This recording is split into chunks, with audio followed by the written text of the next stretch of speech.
At the moment when the monster appears from behind the tree, the guy is mentally reasoning. Looking more closely at the face of this monster, he thinks that this world is crazy. His name is Civilian, and he continues to reason. But the monster does not sleep, tearing away from the spot. However, the guy remains calm, thinking that you can have absolute power over this crazy world. But at the same time, he does not deny the fact that a person can also be under someone's power. The guy pulls away at the very last moment, when the monster is literally millimeters away from him. Naturally, the monster is not happy with this arrangement and begins to snort angrily. And at this moment, Civilian thinks that the world is fading more and more, and he is lost without power. But as he throws a net over the monster, the young man wonders if this is too radical. Well, the creature, due to its clumsiness, can only continue to watch as it finds itself in an ever-deepening trap. The boy asks his prey if, in this world, the value of sweets is not greater than the value of meat. And the creature responds with a protesting roar, unable to do anything else. Civilian continues to have a silent monologue with himself, thinking that this is not fantasy. Meanwhile, the monster continues to make pathetic attempts to escape from its trap. And the guy is already speaking out loud, considering what is happening impossible, because a lot of time has passed since he did it. By his words, he means this network, which consists of a super hard molecular wire. And these mounts are called built-in pocket drones. Civilian, amazed by the result, is going to take further action. When a weapon appears in his hand, the guy begins to talk about the monster that is in front of him. He says they are powerful, big, and have no intelligence. He is not sure it is normal to be affected by such things. He aims his pistol at the monster and hesitates for just a moment, after which the sound of a shot is heard in the forest thicket. Some time ago, the catastrophe predicted by Northern Ramatus descended on Earth. Its essence consisted of bringing this meteorite directly to our planet. As soon as this became known, many countries began to look for ways to solve the problem. However, despite the multitude and diversity of resources, none of them, alas, managed to do this. At the moment when the collision was about to occur, everyone waited with bated breath. The believers prayed fervently to their God that he, if not at least spared them from such an end, would make it less painful. Many chose to spend their last moments with their families, wanting to give them all their remaining time. However, instead of what they expected, something defied logic. Everything that had been a harbinger of imminent, inevitable disaster began to disappear. With each passing second, the sky became brighter, and the haze began to clear. And so it went on until everything became perfectly clear and the meteorite disappeared. People could not believe what was happening, wondering if they had only seen an illusion. But this was not so, because from that very moment, troubles began. Monsters began to appear literally out of nowhere. They were very different, reminiscent of some animals and at the same time unlike others. And although it was not a war, people desperately tried to fight back against these monsters. They were in for a disappointment because all conventional weapons were practically useless. And because of this confrontation, the world gradually became more and more devastated. 20 years have passed since then, and during this time, a lot has changed.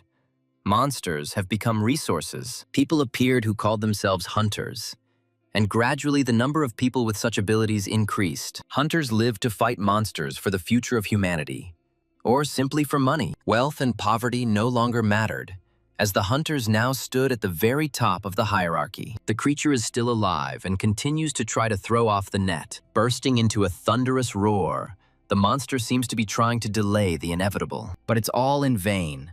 Civilian loads his pistol again, saying goodbye to the creature. And this becomes the last thing the monster hears before dying this time. The guy hesitates for a moment and then begins to talk about the ability to use SF-like objects. He recalls words that are a request to someone to give a little time and resources. At this moment, the weapon in Civilian's hand completely disappears, transforming into another object. It turns out to be this glove, which continues to crackle with static for some time. At the moment when everything ends, the guy continues to reason to himself. He thinks that this is the ability to create science fiction things that he could not have even imagined before. The boy recalls that when his superpowers first appeared, he was a 7-year-old child. Then the superhumans became heroes, and Civilian was very envious of them. Watching all these people, the boy found them incredibly cool. He believed that they came the best and would leave the best, since monsters cost a lot of money. Such people made hundreds of millions every month, since energy resources are very valuable. Civilian begins to talk about himself, remembering that he graduated from a good college. However, even despite this, he is dissatisfied with his life. After all, even after his graduation in the army, the young man, at 27, works part-time. Civilian reflects that over the past 20 years, the only thing that has changed in his country is the cost of snacks. And yet, putting out his cigarette, the young man takes his words back. He agrees that, if you really think about it, some things have changed. The northern part of his country was destroyed because it could not put up a decent resistance to the monsters. She couldn't hold them back, even though bullets worked on these monsters. The main problem in this confrontation was the number of creatures, because there were too many of them. The military was unable to cope because it was simply impossible to repel the onslaught of such a countless number of enemies. But not only part of this country was destroyed, some others were also captured by monsters. What can I say?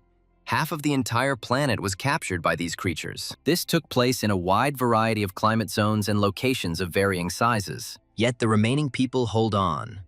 And this is the main reason why hunters are in demand. This also affected the crossing of hunters from the country of our hero of the 38th parallel. Stretching, Civilian asks rhetorically how all this concerns him specifically. He thinks that all this time he was the most ordinary citizen and that he will always be so. Remembering that superhumans usually revealed themselves before they were 20, the guy believes that in his case this was no longer possible. At the moment the bell on the door rings, the cashier greets his customer. The first thing that catches Civilian's attention is the rhythmic clicking of heels. Following the sound, everything else catches the eye, causing involuntary thoughts in the young man's head. He involuntarily thinks that he and this girl are on completely different levels. Meanwhile, the visitor places the star necklace on the counter.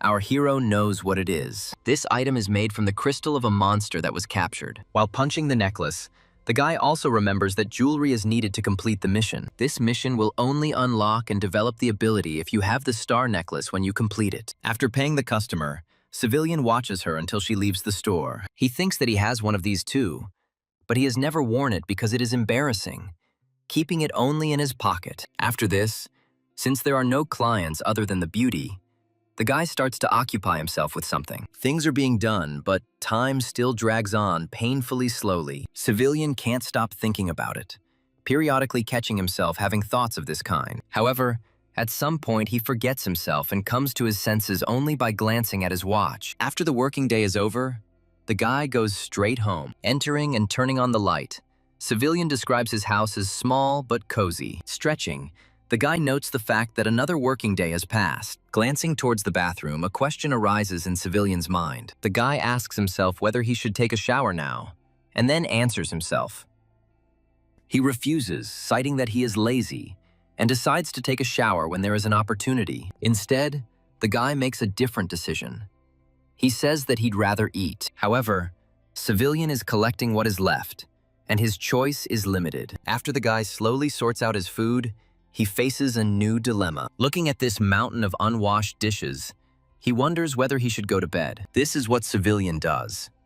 But there is no sleep in either eye, and his thoughts won't let go. The guy thinks that he's even gotten used to all of this, since he's been living like this for a whole year. He knows for sure that, although his work is hard, he cannot achieve anything with it. Civilian is confident that if this continues, he will eventually be eaten away by all the debts accumulated over the years. He makes a comparison to walking along a dark road without lights and looking for a way out. Thinking that he is drowning in the swamp, the guy suddenly hears a strange voice that says that he must. He thinks he's having a hallucination, but the voice keeps coming, asking if he should give him power. Civilian sits up abruptly and wonders what this nonsense is. Many questions begin to swarm in his head, but the essence of each of them is to understand what is happening. The voice appears again, saying that he does not need an answer and that he will give him strength. And the moment he spoke again, saying just one word that encouraged him to live, pain pierced the boy's eyes. Civilian felt that at that moment something changed in him, as if the world began to feel different. But at the same time there was pain, very strong and disproportionate, forcing me to scream. And from this pain the guy lost consciousness, unable to cope with it. This was his awakening. In the darkness in which Civilian found himself, at first there was nothing, but then a light flashed. Although the guy didn't know its source, something incredibly drew him to it. and he decided not to resist this call. Moreover, finding himself very close, he extended his hand towards the source of light, wanting to touch it because it attracted him. The pull was so strong that it clouded all common sense. He needed to touch it. But the guy woke up with completely different emotions, his eyes wide open in fear. The measured ticking of the clock gradually helps him return to reality. And yet, this is not easy for the guy because he still feels different. When Civilian sits up, he feels as if his head hurts even more. Groaning in pain, he says that his head is simply splitting. The sound of the clock catches the guy's attention, and, glancing at it, he almost screams. He is surprised that he has been unconscious for several hours already. Civilian begins to speak, trying to recall the last memories in his memory. However, both this and even the headache fade into the background when he notices the glow. In an uncertain voice, he begins to slowly ask a question, rhetorically asking what it is. The guy assumes that he is dreaming all of this because he believes that all of this cannot be real. But still, an unknown force forces Civilian to pronounce the words that call up the status window. And the next moment, the guy is silent, unable to find the words to describe his amazement. But the guy pulls himself together and begins to study the information that appears on his status window. When he received his abilities, he already knew perfectly well what they were and how to use them. The Civilian's ability to create fantastic items using crystals. The guy talks about how, at his current level, he can create things weighing less than 1 kilogram. But at the same time, he is confused by the name of the ability, because it is called "If I Had More Time and Money." Since the guy doesn't know how his ability works in reality, he's going to find out. Civilian says that just time and money would be useful. The guy wonders if he should start experimenting right now. Taking the star necklace out of his pocket, he comes to the conclusion that he won't understand until he tries it. Several options come to mind, but they all turn out to be much heavier than 1 kilogram. Then the boy remembers the weapon he saw in a spy movie when he was a kid. Thoughts come to mind that this thing could even melt a wall. Looking at the necklace, Civilian notes that it is small and does not look particularly complex, but he is still tormented by doubts. The guy is wondering if it will work properly, and yet, despite this, he speaks the words that activate Civilian's ability. At that very moment, the star necklace flashes with a bright light, foreshadowing the process of its transformation. The currents that form around the object pick it up, starting to form a luminous vortex. Literally a few moments later, the first results of the transformation become visible. Well, when everything is finished, the item that he wanted to receive appears above Civilian's hand. When it lands in his hand, the boy looks at it silently for a while, and the next moment he comes to the conclusion that the weapon turned out to be even smaller than he imagined. But the next moment, the guy throws these thoughts out of his head. He can't wait to try out his formidable weapon, wondering what he could try it on. An idea came to Civilian's mind. He says that a kettle will do, arguing that he rarely uses it anyway. Before pressing the button, the guy waits, counting down the moments. And the next thing you know, a strange sound starts coming from the weapon, as if it were loading. What happens next makes Civilian literally cry out in surprise. The spectacle that appears before his eyes exceeds all his expectations. So the guy is just silent for a while, trying to digest everything. This is quite difficult for him. But interesting thoughts begin to appear in his head. Initially, Civilian wonders if he really has received such a crazy ability, and the thoughts that arise in his head are connected with high salaries, a conglomeration of monsters and other things in this vein. Beginning to accept this fact, the guy jumps out of bed, saying that his life has found meaning again. Ability users are people who can become hunters. They are the richest among the rich. Civilian thinks that even if he becomes a hunter, there is a problem. And that is the hunter's license. This certificate can only be obtained by proving that you have mastered the ability. The absolute advantage here is that you will be financed. However, along with this, one very delicate problem arises. It is relevant for each of the hunters and lies in their survival. After all, the job of hunters is to destroy dangerous monsters, so one wrong step for them could end in death. It is also possible to become a hunter without any abilities, although your rank will depend on this. But if you are too confident in your weapon, then there is a high probability that you are doomed to death. Civilian repeats himself again, talking about unlocking his abilities and becoming an official hunter, and he sees a problem in this, because then your ability will be known to everyone. There have been cases where hunters have attacked each other, but once their abilities are revealed, this is simply useless. Therefore, if you don't have a desire to die, It's worth keeping your abilities a secret. The body of a person who uses abilities is no different from a normal one. If you don't want to disclose your ability, becoming a hunter is the best option. This is why our hero came to the training.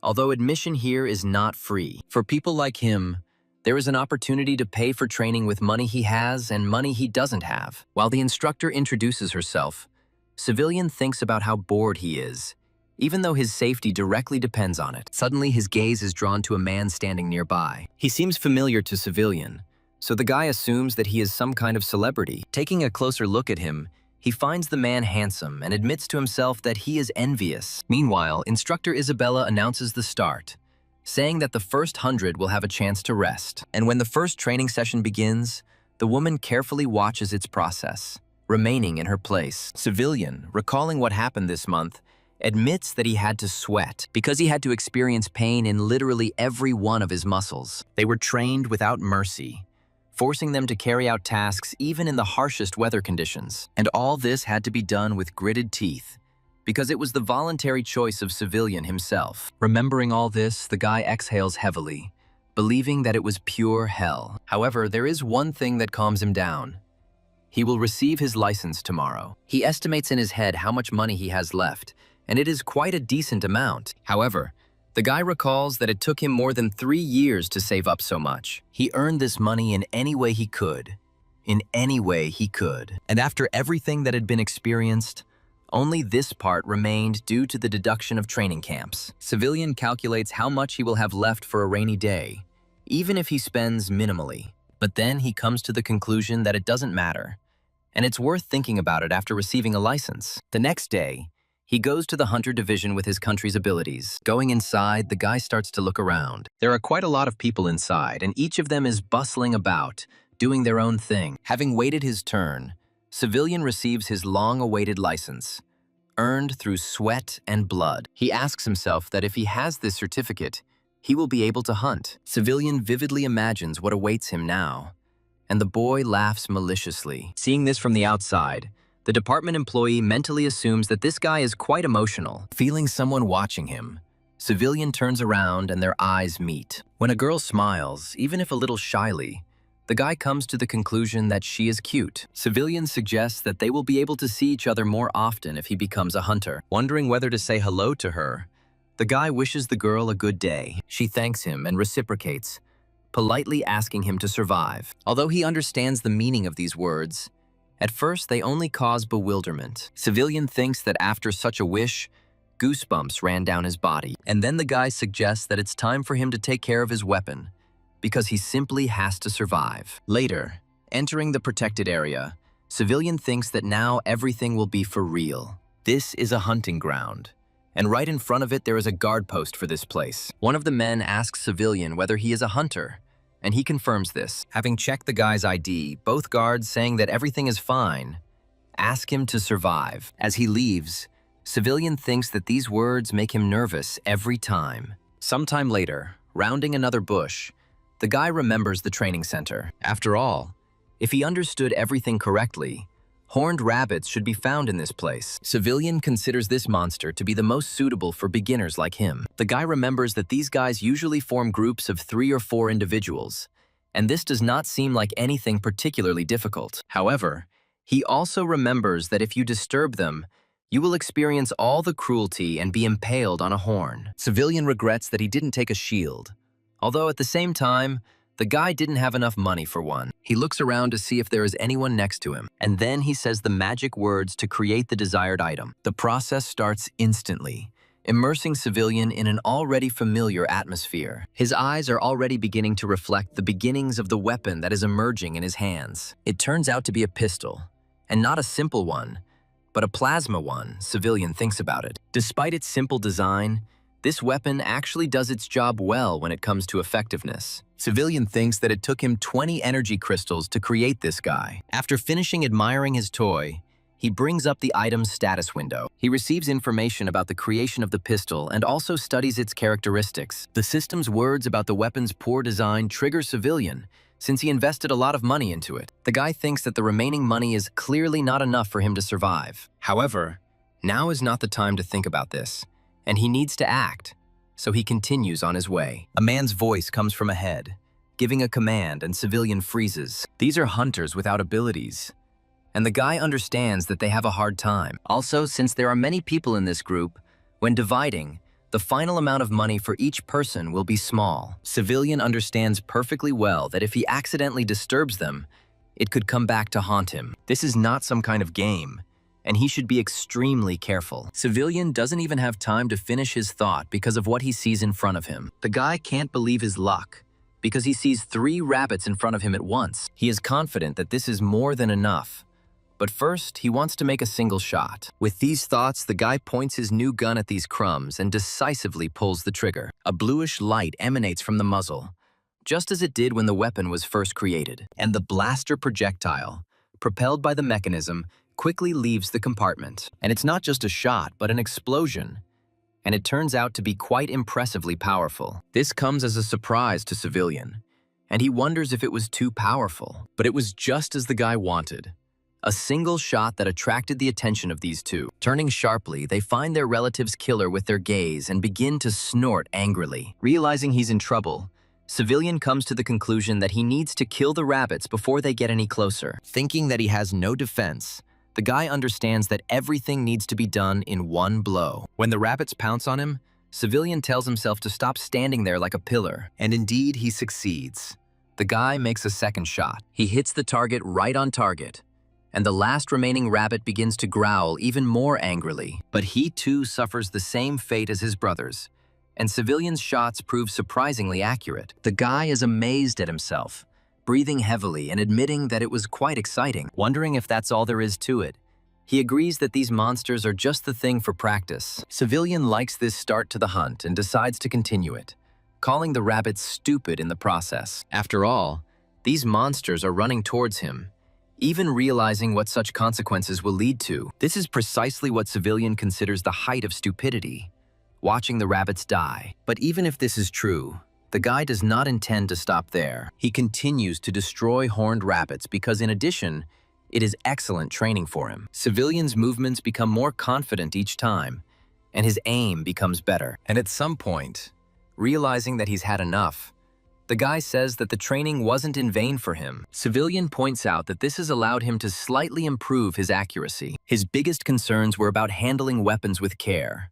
but he thinks everything else is fine. The guy figures that if he weren't too greedy, he could support himself by hunting horned rabbits for the rest of his life. But he believes that he cannot do this.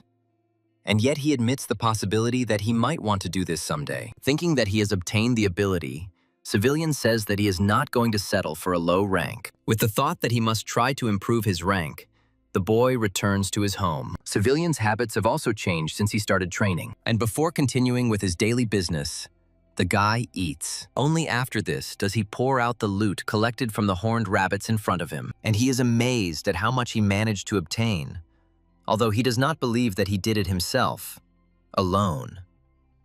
As he begins to count everything, Civilian notes that he now has 12 crystals. He estimates that the minimum cost of just one is no less than 300,000. Having calculated how much it would cost if he sold all of this at least for the minimum, the guy was taken aback. This puzzles him because previously, to save even a third of this amount, he had to put in a lot of effort. Civilian is so confused that for a while he doesn't even know what to do. The guy thinks that with this money he can afford everything he could only dream of before. A tempting thought about spending some money today comes into his head, but Civilian stops himself. He forces himself to remember that he must be the best, because he wants to live with his head held high. The work of a hunter in this world is very hard work. Although from the outside everything seems extremely simple, this is far from the case. This is not a game, and any mistake immediately leads any hunter to death. This is precisely why you should always plan your actions in advance. Fatigue after battles also poses a huge danger to a hunter. Everyone needs rest, because without it, there will be no successful hunt. So hunters treat the wounds received in battle. Mages meditate to restore their powers lost in battle. Plan, caution, and rest are the 3 most important points in the life of every hunter. Civilian thinks that if he had followed what he was taught at the training center, he would not have stopped at just hunting. Taking all this into account, he mentally boldly calls himself a madman. And then he thinks what would have happened if he had done everything the same way as everyone else. He remembers being in despair, but now he has a purpose. Civilian wants to live his life freely. He doesn't want to live like an ordinary extra. Having received the opportunity to get ahead in life, the guy intends to rise higher and higher. He intends to destroy all obstacles in his path with his own hands and surpass everyone. He thinks that he is going to continue on his own path. And to achieve this, Civilian developed one strategy. He's going to try to carry it out right now by absorbing all these crystals. And while he sees that he is succeeding, under the influence of his power, the stones begin to melt before his eyes. When this process is completely completed, the glow moves from the palms to the guy's entire body. This continues for a few moments, after which everything gradually begins to calm down. Slowly opening his eyes, Civilian first of all moves them to his hands. When he sees that they are empty and look quite ordinary, he expresses an assumption. Civilian says he hopes everything worked out as it should. By voicing the name of his ability, the guy brings up the status window. He checks to see if his level has increased and chuckles thoughtfully,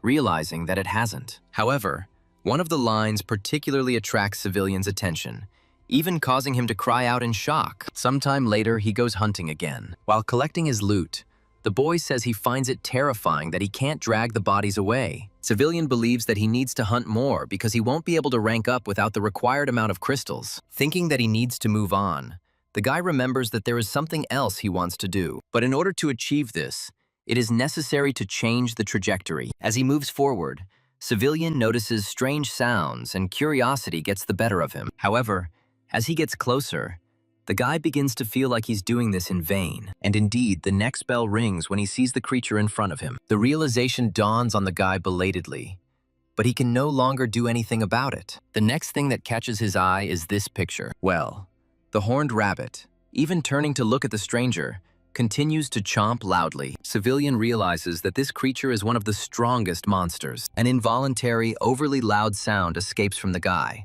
and the monster immediately reacts to it. Civilian freezes, afraid to even breathe, but it is too late for that.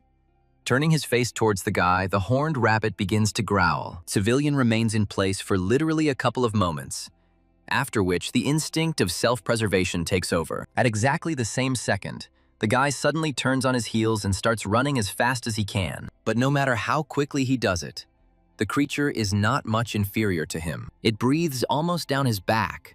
Civilian can almost feel its foul breath. At some point, the guy wonders if all he can do is run. A smirk appears on his lips as Civilian tells himself that this is not true. Reminding himself of his own words about wanting to become stronger, the boy shoots while running. The last thing the mutant rabbit sees before being hit by the projectile is a bluish light. And then the space around is washed over by the now familiar explosion, and Civilian peers into its depths. Trying to find the silhouette of the mutant rabbit with his eyes, the guy wonders if he succeeded. Because of such dense smoke, it is impossible to see anything for quite a long time. However, at some point, something red appears from the dense haze, and then the creature bursts into such a thunderous roar that Civilian had never heard from it before. Understanding perfectly well what is about to happen, the guy starts to curse, but stops himself. The horned rabbit isn't just going to gore him with his horn.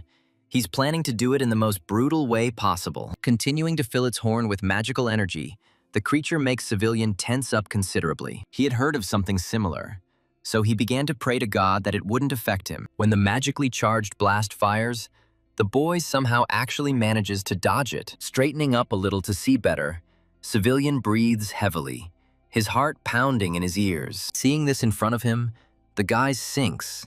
Thoughts arise in his head that do not make him happy at all. Meanwhile, the rabbit appears before his eyes again, and Civilian thinks about its special ability. This doesn't make the guy happy at all, so he rushes away, not intending to compete with such a person. And yet, there is a voice in his head calling on Civilian to do something. Due to his haste, the boy's hands shake, which causes his next mistake. He loses quite a few crystals on the run and stops to figure out what to do next. His stupor lasts for a few moments, during which the guy finds a solution. He thinks that he doesn't care about the crystals, because staying alive is much more important now. And then Civilian, as usual, says the words that activate his ability. At the moment the process starts, the guy mentally rushes it, wanting to speed up time. However, contrary to Civilian's wishes, something completely different happens. At first, everything looks the same as before, except for one anomaly.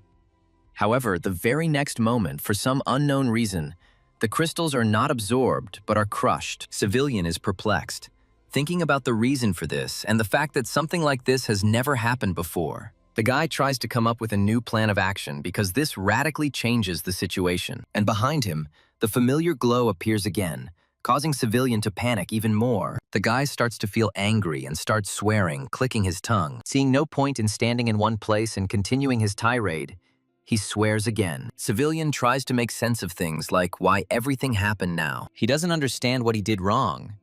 And what should he do now? Should he give up? However, now it's against his own rules, because the guy has finally found a purpose in his life. So, refusing to give up completely, he makes the exchange again using his ability. This time, the transformation does not concern the items he is accustomed to, but equipment in general. For the very next moment, these shoes appear on Civilian's feet, and the guy happily notes that he managed to realize his idea. From this angle, he does not see his opponent as he sees himself. So the guy turns to the rabbit and asks him where he is now. Then, Civilian decides to try out his new shoes and activates them at the same moment. And this happens at the perfect time, because the very next moment the rabbit appears nearby. Watching the creature from above, the guy mentally expresses satisfaction. He also expresses to himself the hope that such a distance is safe for him. Well, the angry and insulted beast continues to gnash its teeth. Civilian says that he has two paths, the first of which is to escape, and the second is to catch the monster. Asking himself what to choose, the guy doesn't take long to come up with an answer. He believes the answer is obvious and activates his ability the very next moment. And after this, the blaster we are already familiar with appears in the guy's hands. At this time, the rabbit continues to carefully observe its victim, following its every movement. Meanwhile, Civilian begins his descent, reflected in the creature's eyes. To relax, the guy takes a few deep breaths, and all this time he is rapidly and inexorably approaching the earth. He has very little time left before he collides with his opponent. However, before this happens, Civilian's lips stretch into a satisfied grin. Smiling, pleased with himself, the guy dodges and says that it was too slow. The beast continues to rage, seemingly becoming even more angry. Because of the haze that has formed around him, it is not possible for him to see anything. But from his height, Civilian has an excellent view of his target, and he does not hesitate. Pointing his weapon at the rabbit, the boy tells him to return to the underworld. The area around the place where the projectile hits is enveloped in a familiar explosion. However, the rabbit is still not affected and bursts into a loud roar. But Civilian doesn't see this as a big problem, finding the shot to be quite good, and, releasing a series of several more after it, the guy wonders if he has now managed to kill the creature. As the smoke begins to clear, Civilian notices outlines emerging through it, and then the guy begins to slowly descend, getting closer to the rabbit. He can hardly believe that he was actually able to do this. Civilian is delighted with this turn of events. However, the very next moment he is literally at a loss, not knowing what to do with it. Continuing to examine the rabbit's carcass, the guy still can't believe what happened. He also constantly turns over in his head the question of what he should do. Taking out his phone, Civilian remembers that he can ask for a reward for this creature, and he still decides to do just that, calling the appropriate place for further instructions. The woman who answered him was in no hurry, speaking her greeting in a measured manner. Listening attentively to her interlocutor, she never interrupts him, only thoughtfully omitting an interjection. And then, the woman expresses satisfaction and agreement with what her interlocutor said, saying that he will receive his reward. The employee asks Civilian to stay put. Hanging up, the woman says that everything is exactly as she thought. Descending from her seat as leisurely as usual, she takes a few steps forward, and then, stretching, the woman says that it is a good time to go for a walk to a certain place. Closing his eyes, the guy takes a deep breath, concentrating on his sensations. At some point, he suddenly opens them and his gaze becomes determined. The next moment, a wooden training sword cuts through the air in front of him. This movement is so intense that the guy even starts sweating. He leans forward, but his movements are precise and flexible. His hands skillfully grip the handle. It is clear that he has been involved in this sport for a long time. Before moving on to the next stage, the guy makes a few practice moves, cutting through the air in front of him. The man sitting on the window watches him closely, although he doesn't show any particular interest. On the contrary, at some point he becomes so bored that he yawns. A sensitive ear picks up some sound behind the wall, forcing one to turn one's gaze towards the door. And indeed, it opens exactly the next moment. A woman who appeared at the threshold greeted those present, noting that they had not seen each other for a long time. When no one answers her, the woman, without saying another word, calmly approaches her interlocutors. One of them asks if something has happened again, while the other remains patiently silent. The woman confirms the guess, saying that something needs to be delivered from somewhere. Her interlocutor clicks his tongue in displeasure, stating that there will be trouble again. The woman politely asks to pay due attention to this, reminding that something interesting might come across. The guy agrees unconditionally,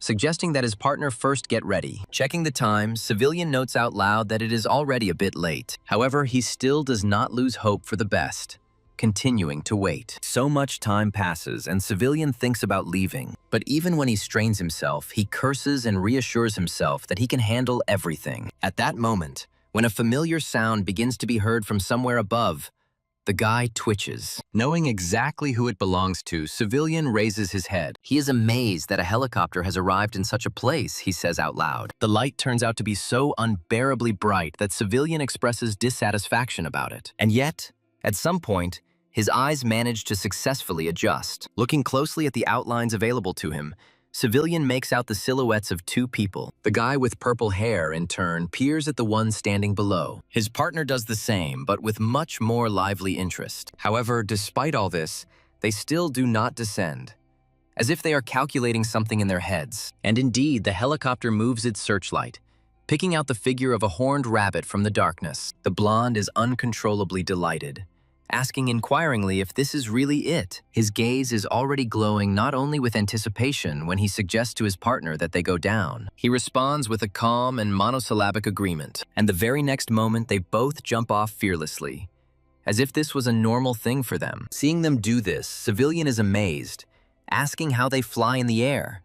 Meanwhile, these guys land on the ground so casually, as if this action is nothing special. Not knowing how to start a conversation, Civilian hums, and the purple-haired boy takes the initiative. While he says they are from the lab, his partner takes off again. He stops literally a few centimeters from the horned rabbit, starting to ooh and ah in delight. The boy continues to be amazed at who exactly this creature turned out to be. Civilian feels awkward at this, again losing the ability to speak clearly. The blonde's partner, letting out a sympathetic sigh, pulls him back, and even though he says that this shouldn't be done, his voice remains calm. The boy turns around sharply to ask the elder about the reason for this. He says that it is indecent and tells the blonde to apologize, but he only clicks his tongue in displeasure. Civilian still feels awkward and wonders in his mind if he is the third wheel here. When the purple-haired guy apologizes, he says that it's not a big deal because the guy is still a child.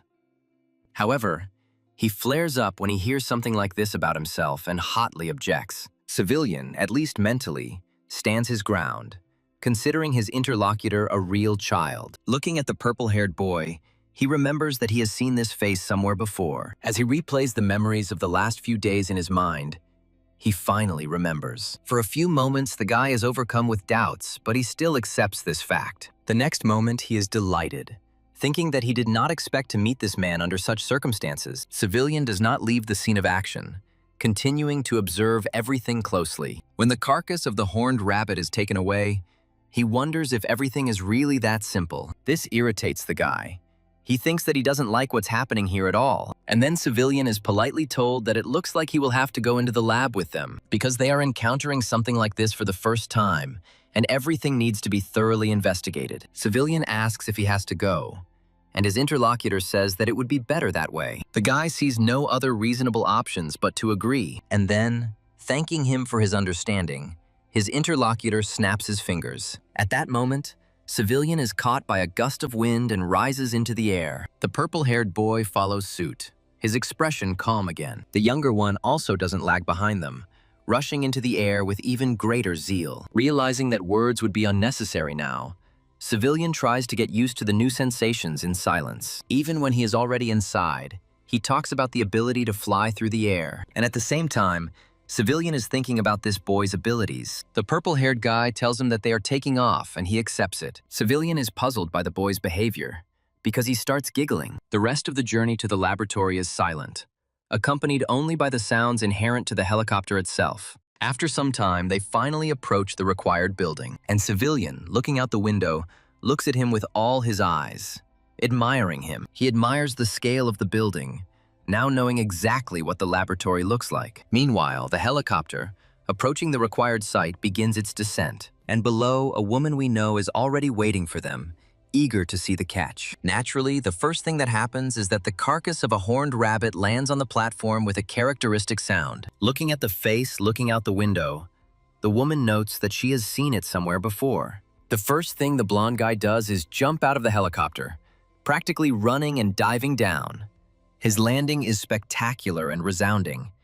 But the boy doesn't plan on staying here for long. As soon as the others land on a solid surface, the blonde runs away. At this time, Civilian is watching the boy and, seeing where exactly he ran up to, lets out an admiring interjection. Noticing the woman, he comments on her beauty and wonders if she really works in the laboratory. The boy asks his interlocutor if they can go, but she says that she will still need their help. The blonde man, sighing heavily, says that it seems they have no other choice. The woman, noticing Civilian's gaze, greets him with a charming smile. Introducing herself as the lab director, Crystal King, she asks for a little more time. The guy agrees, thinking that it's already quite late and he can stay, and the woman expresses respectful gratitude to him for his understanding. When the purple-haired boy glances at Crystal, she nods confidently. The blonde, also noticing this silent exchange, swallows nervously and then turns to Civilian. Before asking the guy to follow him, he experiences noticeable difficulty. Since these words are difficult for the blonde, he tries to repeat them louder and more confidently. Civilian suggests that the boy has difficulty communicating with people and is not himself without his friend. Our hero asks if he is really going to show him the building now, and his interlocutor says that there is no one else. Then Civilian expresses his consent to this and allows the younger one to accompany him. A smile appears on Crystal's lips as she thinks about how fun this looks like. Later, she asks her interlocutor about the ability of their new acquaintance. When he confirms that he didn't understand and the body was already empty when it was discovered, Crystal begins to analyze. Her interlocutor admits to her that he finds this very surprising. The woman accompanies her manipulations with words about an empty body and a bullet wound. The guy says that although he is not sure, most likely this hunter could have hidden the pistol. Crystal chuckles thoughtfully, then says that some things are missing inside. Her interlocutor believes that there are plenty of unclear points in this, and the woman agrees with him. She starts talking about a gun that leaves such holes behind. The guy keeps up the conversation. Crystal admits that this task turned out to be completely different from what she expected. When she starts to wonder about ways to solve it, the guy says that it is not up to him to decide. In response to such words, the woman mentally calls him callous, and out loud she suggests that she will have to go and talk to this guy in person. At this time, Civilian allows his guide not to speak to him formally, and he is surprised. Calling his interlocutor good, the boy introduces himself as Shine. Civilian is amazed that this guy only introduced himself when he realized that he was good, and he agrees. He is amazed at what appears before him, because he expected to see something like a restroom. However, contrary to expectations, Civilian finds himself in a place that resembles a training hall. Moreover, the zones located in this place are very different. It is not just an arena for sparring. There are also exercise machines here, the kind you would find in a regular gym. Civilian, thinking that he did not expect to be treated specially, considers asking a question. He doesn't think about it for long, almost immediately turning to Shine, who responds. In response to his question, Civilian receives the answer that the guys are, by and large, in this place. The guy cautiously points out that guests are usually brought to living rooms, and Shine replies that he hates them. Civilian tries to understand the reason for this, suggesting that it is all about Shine's age, but he gets an answer pretty quickly. The boy says that girls are tormenting him in the living rooms. Civilian is amazed by this, not quite understanding what exactly his interlocutor means. Shine responds to this as well, explaining that these girls are tormenting him by constantly telling him how cute he is. Civilian interprets this as bragging and asks a question accordingly, but Shine is completely serious when he says that he is tired of being constantly groped and held tightly. But Civilian doesn't see this as a tragedy And on the contrary, the boy considers the younger one a lucky, impudent fellow. As he sits down on the edge of the ring, there is silence between them for a moment. Then Civilian asks if Crystal is too young to be a director. The blonde guy, starting to grin, in turn inquires about the reason for such interest. And from his words, Civilian learns that Crystal is a true genius. He continues by talking about rumors that the laboratory was created thanks to this girl. Shine says that Crystal is a cunning witch who makes everyone do the most unpleasant tasks. The boy ends his tirade by saying that he doesn't like it at all. Humming thoughtfully, Civilian praises Shine's ability, but Shine says there's nothing special about it. Observing the younger boy's reaction, the boy concludes that he is susceptible to compliments. At some point, Shine suddenly jumps up, glancing towards the door. The next moment there is a knock on the door, and Civilian mentally rejoices that these guys have finally arrived. And indeed, the door opened and let in the one he expected to see. Giggling sweetly, Crystal politely asks Civilian if they can talk for a bit. Later, in a completely different place, several explosions are heard. Their initiator is none other than Civilian with his favorite blaster gun. Following the first series of shots, several more are heard, leaving behind only smoke.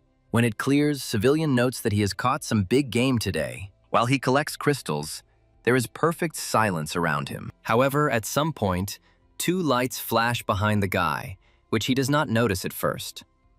However, everything changes the moment massive, sharp claws cut through the air. Although Civilian reacts late, he manages to protect his face with his hand. Yes, it was not possible to avoid injuries, but this minimized the damage caused. Meanwhile, the creature that did this is approaching, emitting a guttural roar. At this time, Civilian slowly backs away, trying not to provoke the predator prematurely. But this doesn't work for long, because the next moment the creature takes off. Civilian suddenly snatches his weapon from his belt, hastily pulling the trigger. However, it takes some time for the gun to load before the shot can be fired. Unfortunately, this does not happen, as the creature makes a jump. She bites into the blaster, biting through it and causing it to make a plaintive crackling sound. However, despite this, Civilian refuses to let go of his only weapon, and a fight ensues between the two. To somehow even the score, the guy kicks the dog, knocking it away. And then he sits down carefully while she closes the distance between them again. The dog runs towards the hunter, growling angrily, wanting to sink its teeth into its prey as quickly as possible. As he gets closer, his barking gets louder. But Civilian isn't about to play along. When there are only a couple of meters left between them, the guy activates his gun. He calculates the timing precisely so that it doesn't turn out like last time. However, there is another moment where Civilian does miscalculate, and that is the dog's movement itself. Since the guy had plenty of time, he takes another shot, but it also turns out to be unsuccessful. Luck is not on his side. The dog is already very close, and he is even more furious. When Civilian tries to pull the trigger for the third time, his body begins to tremble out of fear of death. And yet the guy refuses to give up, desperately clinging to his life. He shoots straight into the creature's mouth, telling it to die. Realization flashes in the crazy eyes only for a moment, after which the inevitable happens. Civilian manages to pull away just a moment before the explosion, and the dog's body falls at his feet. Finally, the guy lets out a sigh of relief, allowing himself to exhale the tension that had built up inside. He continues to breathe heavily for a long time, trying to bring his ragged breathing back to normal. Civilian notes that, having gone a little further than he should have, he immediately came across this hound. The guy says that he is incredibly lucky, because usually such individuals flock together in packs. He guesses that this one was probably just kicked out, and lets out another long, drawn-out breath. Civilian thinks that he needs to rest just a little bit, because he almost went to the other world. But to do this, it is necessary to find a safer area, which is what the guy does. Finding such a place, Civilian makes a stop and settles down. Exhaling heavily, he says that luck is not on his side today. While stress eating, at first Civilian doesn't even pay attention to the sound coming from his pocket. However, he repeats himself, causing the guy to chuckle in surprise. Civilian is amazed that there is a network in this place and notices new messages. When he opens it, he doesn't really expect to see anything impressive. But he's wrong. Seeing the amount that the laboratory transferred to him, the guy cannot contain his stunned question. Remembering the conversation that took place some time ago, Civilian wonders if perhaps he should have turned down Crystal. After this, The guy's thoughts return to the moment when the girl invited him to talk. Civilian immediately agreed at that moment, to which Shine clicked his tongue in displeasure. Crystal let them through first, and then she followed behind. A little later, having moved the chair to sit more comfortably, the girl took it. Civilian then, noticing that Crystal was wearing a skirt, mentally resented the fact that it was against the rules. Meanwhile, she apologized for being late and asked how long he had been waiting for her. She didn't raise her head until the guy said that everything was okay. Crystal smiled her signature smile and asked if he really forgave her. Civilian agreed, wondering how one could not forgive. The girl clarified some points regarding the capture of the horned rabbit and expressed her assumptions. Civilian agreed that he had tried his best and shared some details of the story. He admitted that catching the creature turned out to be extremely difficult, as he risked his own life. Hearing these words, Crystal asked if she could make him one proposal in that case. The guy was surprised by this, not fully understanding what she wanted from him, but he still allowed it. And then Crystal asked him if he wanted to work together. In the present, remembering everything that happened to him, Civilian thinks that he is still alive only thanks to luck. He can't stop thinking about it, imagining what would have happened if he had made even the slightest mistake. Civilian's fantasy paints the consequences of this very vividly. He imagines it incredibly clearly, even hearing the characteristic crunching sound in his ears. The guy understands perfectly well that at that very moment, he would lose what he has now found a craving for. And by saying he can't stop them, Civilian notes that he considers this a problem. He thinks that monsters need to be stopped by someone, like hunters with physical strength, or like others, whose special abilities lie in the opposite direction. Stopping, Civilian silently ponders this topic for some time, and then he starts talking about what exactly his problem was. Civilian is sure that it lies in his inability to cope with monsters. The guy thinks that he needs something that could stop them at the right moment. He wants to create something like a shield or get an ability that allows him to do so. Turning his head from side to side to assess the situation, Civilian notes that nothing has changed here. A familiar administrator asks how she can help Mr. Hunter. If he wants to sell the crystals, Civilian mentally notes that the people in this place are, as always, friendly. Feeling a little embarrassed, the guy asks if it is possible to buy crystals here. The girl confirms this and asks if she should take him inside for a demonstration. With a sigh of relief, Civilian politely agrees. When the heavy door opens and they find themselves inside the desired room, the guy begins to look around. What appears before his eyes puzzles him a little, because he does not see any crystals yet. However, unable to contain his exclamation of admiration, the guy thinks that this seems to be what he needs. Amazed by the size of the weapon, Civilian allows for the thought that this is a common practice for strongmen. He remembers that the hunter Clea carried a rather long sword with him. As the guy is deep in his own thoughts, he flinches when he hears a polite greeting behind him. The young man who approached him apologized to the client for making him wait. Hearing the words that he did not warn about the meeting in advance, Civilian is surprised. But then he quickly adapts,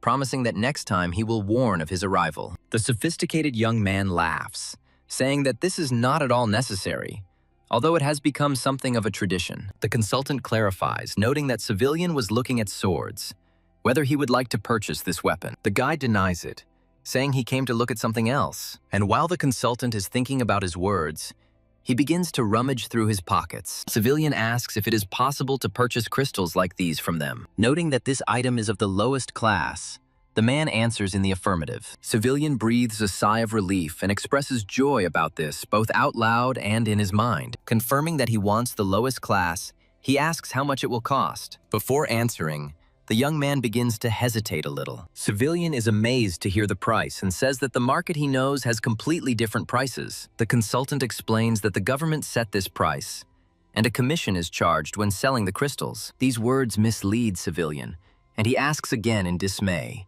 again receiving an identical answer, and the consultant begins to explain in detail what makes up this price. This does not suit Civilian at all, and he begins to be indignant to himself. However, exhaling heavily, the guy comes to the conclusion that nothing can be done about it, since the government has decided so. Thinking that the consultant has nothing to do with it, Civilian is going to simply leave, because it is too expensive for him. When he says goodbye to the consultant, the latter politely apologizes. Of course, Civilian leaves the treasured room with an unpleasant feeling of disappointment. But it's not time to be sad, and the guy starts to figure out exactly how many crystals he needs. He thinks that when he creates any object, He already intuitively knows how many crystals he needs to create it. Imagining that he will have to hunt again, the guy says that he is already seriously tired of it. Unfortunately, nothing can be done about this. So the guy continues to pursue his goal. Sometime later, he looks at the crystals he had obtained with bloody sweat, holding them very carefully. The guy reminds himself that all this is necessary in order to rise to the top. Closing his eyes, he takes a deep breath and says the words that start the now familiar process. The next moment, the room is also habitually illuminated by a bright light, which becomes even brighter until the process is completely completed. When the object in his hands finally crackles with static, the guy brings it closer to his eyes. Civilian wonders if he succeeded in realizing his plan. He calls this device a nanowire, believing that it will make him stronger. The guy thinks that, according to the plan, it will be enough to just point out the target to him. Wanting to try out his new weapon, Civilian wonders if he should use it here. At the same time, he thinks that he needs to save money. And this catch wasn't very good. But the guy also remembers that he will have to pay for this room in any case. And yet, he encourages himself, saying that it's all nonsense and he will definitely pay for everything. And the very next moment, Civilian throws the nanowire at the chosen target with all his might. The device begins to transform on the fly as it moves. And then the extended legs hit the wall with a corresponding sound, and the mechanism is activated. When the device works exactly as it should, Civilian mentally rejoices. Happy that he succeeded, the boy approaches the nanowire network closer, wanting to examine it more closely. He says he finds the device quite good, and then, realizing that this is enough for now, Civilian begins to remove his network. It disappears gradually with a corresponding hissing sound, and then the guy sighs heavily, because he hears disgruntled knocks from the other side of the wall. Sometime later, as he picks up his backpack, he thinks about the need to conduct a real test. Remembering his past experience, the guy thinks that he would really like to catch the hound. He thinks everyone knows that this species is descended from a hunting dog. They usually live in packs, but the individual Civilian recently encountered seemed to have strayed from its group. Although hounds drop the lowest grade crystals, hunters avoid them. But this is not surprising, because these creatures move in flocks of several dozen individuals. Civilian is distracted from his thoughts by a familiar bark, and he mentally notes that he has found those he was looking for. Before acting, the guy looks out for his prey, watching it for a while. After this, his lips involuntarily stretch into a grin due to the desire to start as soon as possible. Civilian does not lose heart, even when he thinks that he might not succeed, because there is a way out. And with these thoughts, the guy activates his ability with a corresponding crack. At that very moment, his jet boots appear on his feet, and then Civilian reaches into his pocket with crystals, starting the transformation right in the process. And literally a moment later, the nanowire we are already familiar with appears in his hand. The guy begins to approach the pack, not really hiding his presence, and this makes one of the dogs start listening, after which he lets out a warning growl. The very next moment, the creature notices the uninvited guest and begins to bark loudly, alerting its relatives about him. They immediately follow his advice and, joining in with a frenzied barking, rush at the enemy. Civilian hesitates just long enough to allow the hounds to get close enough to successfully carry out his maneuver. But immediately after this, he notes out loud the fact that it is time to begin, and he throws the nanowire right under the feet of the approaching dogs, skillfully calculating the trajectory. The network of devices is removed the moment each of the drones hits the ground. Dogs use various methods to get out, including barking and whining. They desperately try to get rid of the ill-fated object, but nothing works. Civilian, hearing these disparate sounds, lets out a sigh of relief, and then the guy slowly closes the distance between himself and the monsters and fires several shots at once. The moment the volley hits its first target, Civilian feels a sense of security. This is followed by thoughts that it will now be easier for him to hunt. But the remaining dogs stubbornly continue to behave aggressively, trying to reach their opponent. However, the very next moment they suffer exactly the same fate as their brothers just recently. And at the moment when he manages to deal with everyone, the guy recalls his network. When it begins to dissolve, there is nothing left underneath it except lower-level crystals. While collecting them, at some point, Civilian squeezes one of them. After he collects everything, the guy puts the backpack back on his shoulders. A satisfied smile involuntarily appears on his lips, and Civilian asks if he really succeeded. A muffled sound of a familiar ringtone comes from the backpack, and the guy is surprised by it. A few moments later, Civilian sees that he is receiving a call from the Universe Laboratory. He accepts the challenge almost immediately, without thinking anything through, greeting his interlocutor in the standard way, and he hears him say that he has a request for him, and it is very urgent. Civilian is puzzled by this and asks what the request is and what happened. Crystal reiterates her words about how incredibly urgent this matter is, and then she clarifies whether Civilian's promise to fulfill her request is still valid. The guy tries to find out what exactly his interlocutor means, straining even more. The girl plays it out the way she wants, saying that since everything is still in force, she will send the guys to him. But she still remembers politeness, admitting that first she needs to explain everything. She briefly says that a person's life is at stake and asks them to do as they are told. These words do not particularly encourage the guy, and he tries to analyze the words of the laboratory director. Thinking that the man might die, Civilian comes to the conclusion that he simply has no choice. However, the guy honestly admits that if it becomes too dangerous, he can run away. Crystal says it's no big deal, but asks him to save the man. The girl says goodbye by saying that Shine and Clea will explain everything to him in more detail. Civilian is considering asking them to pay him with crystals. At some point, a distant sound is heard in the completely calm and quiet sky. Civilian's companions begin to approach him inexorably. They fly fast, but even from this height, Clea manages to notice a prominent dot below. As he descends a little, he hears Shine's clarifying question about whether this is the one they need. Civilian can also already distinguish dots in the sky, and he understands who it is by the speed of approach and the characteristic sound. The very next moment, the boy makes a movement with his hand, directing the flow of air towards the guy. And still, he is surprised when a gust of wind picks him up and he screams. Shine, with his usual impulsiveness, says that they must move out immediately. Civilian is not happy about this either, and he manages to ask if they won't even let him in on the matter. The teenager, with uncharacteristic seriousness, says that this matter is too urgent. Clea's first words at this meeting are to encourage her companions to get to work. Civilian doesn't like this arrangement, so he asks the guys to explain themselves right away. However, his interlocutors masterfully ignore him. But at some point, Shine says that it is here. At first, Civilian asks in confusion what is here, but then it dawns on him.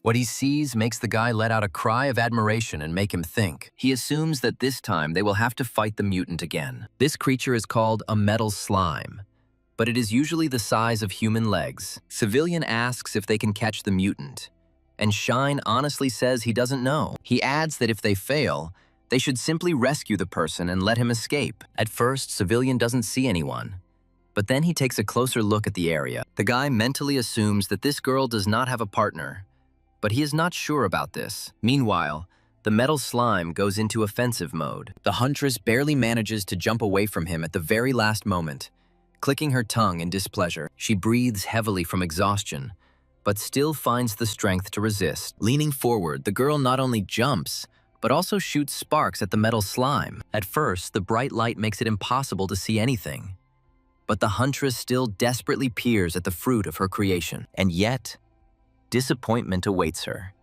because none of the attacks were able to cause a drop of damage to the mutant. Realizing her mistake fully, the girl groans in disappointment. The next moment, her opponent attempts to attack her again, but the huntress stubbornly stands her ground. And then, seeing that she can't cope, Shine steps in, flying closer. He turns to his partners, urging them to go and rescue the girl as quickly as possible. And they obey, not intending to leave the huntress in trouble, nor to abandon their youngest. Suddenly, Clea surges forward, quickly overtaking Civilian and Shine. His gaze becomes incredibly serious and confident.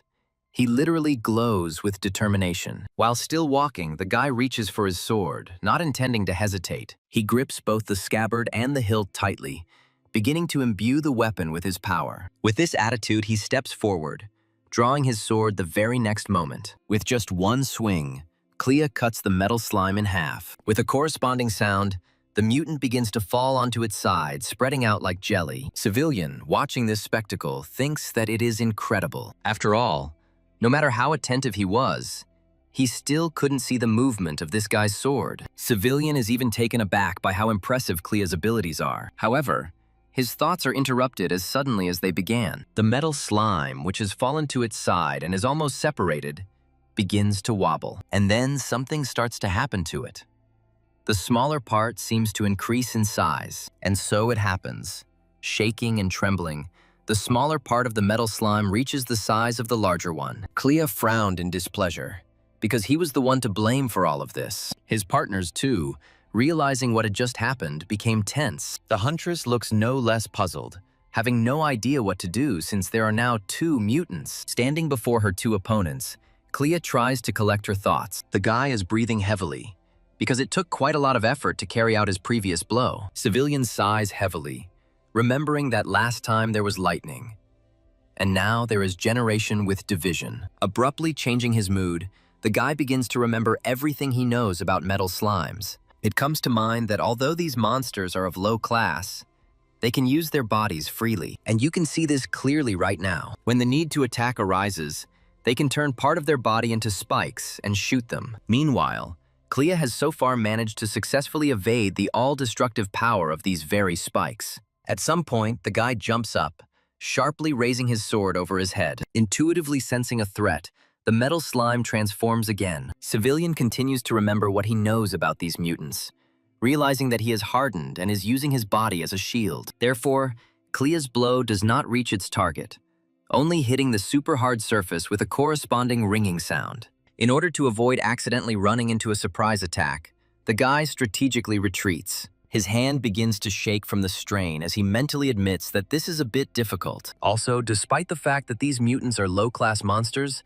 they are really difficult to deal with. This is due to the large number of types of defenses and attacks they have. Clea wonders how many more times this creature can grow if she cuts it with a sword. Meanwhile, the metal slime changes its priority again, switching from defense to attack. Watching all this, Civilian chuckles thoughtfully, suggesting that he might have a limit. The only problem is that it is impossible to understand how many more times it will be divided before it reaches the limit. Clea thinks that until they come up with a plan of action, they need to drag things out as long as possible. And then he tries to perform a feint, using something like a dash. Unable to believe that nothing can be invented, Civilian asks the same question. Shine confirms these words, saying that by the time they got here, they had used up almost all their strength. Civilian asks his interlocutor not to tell him that he and Clea did not know that the metal slime could split. However, contrary to expectations, the boy answers negatively and becomes depressed. Civilian wonders if this technique is really necessary,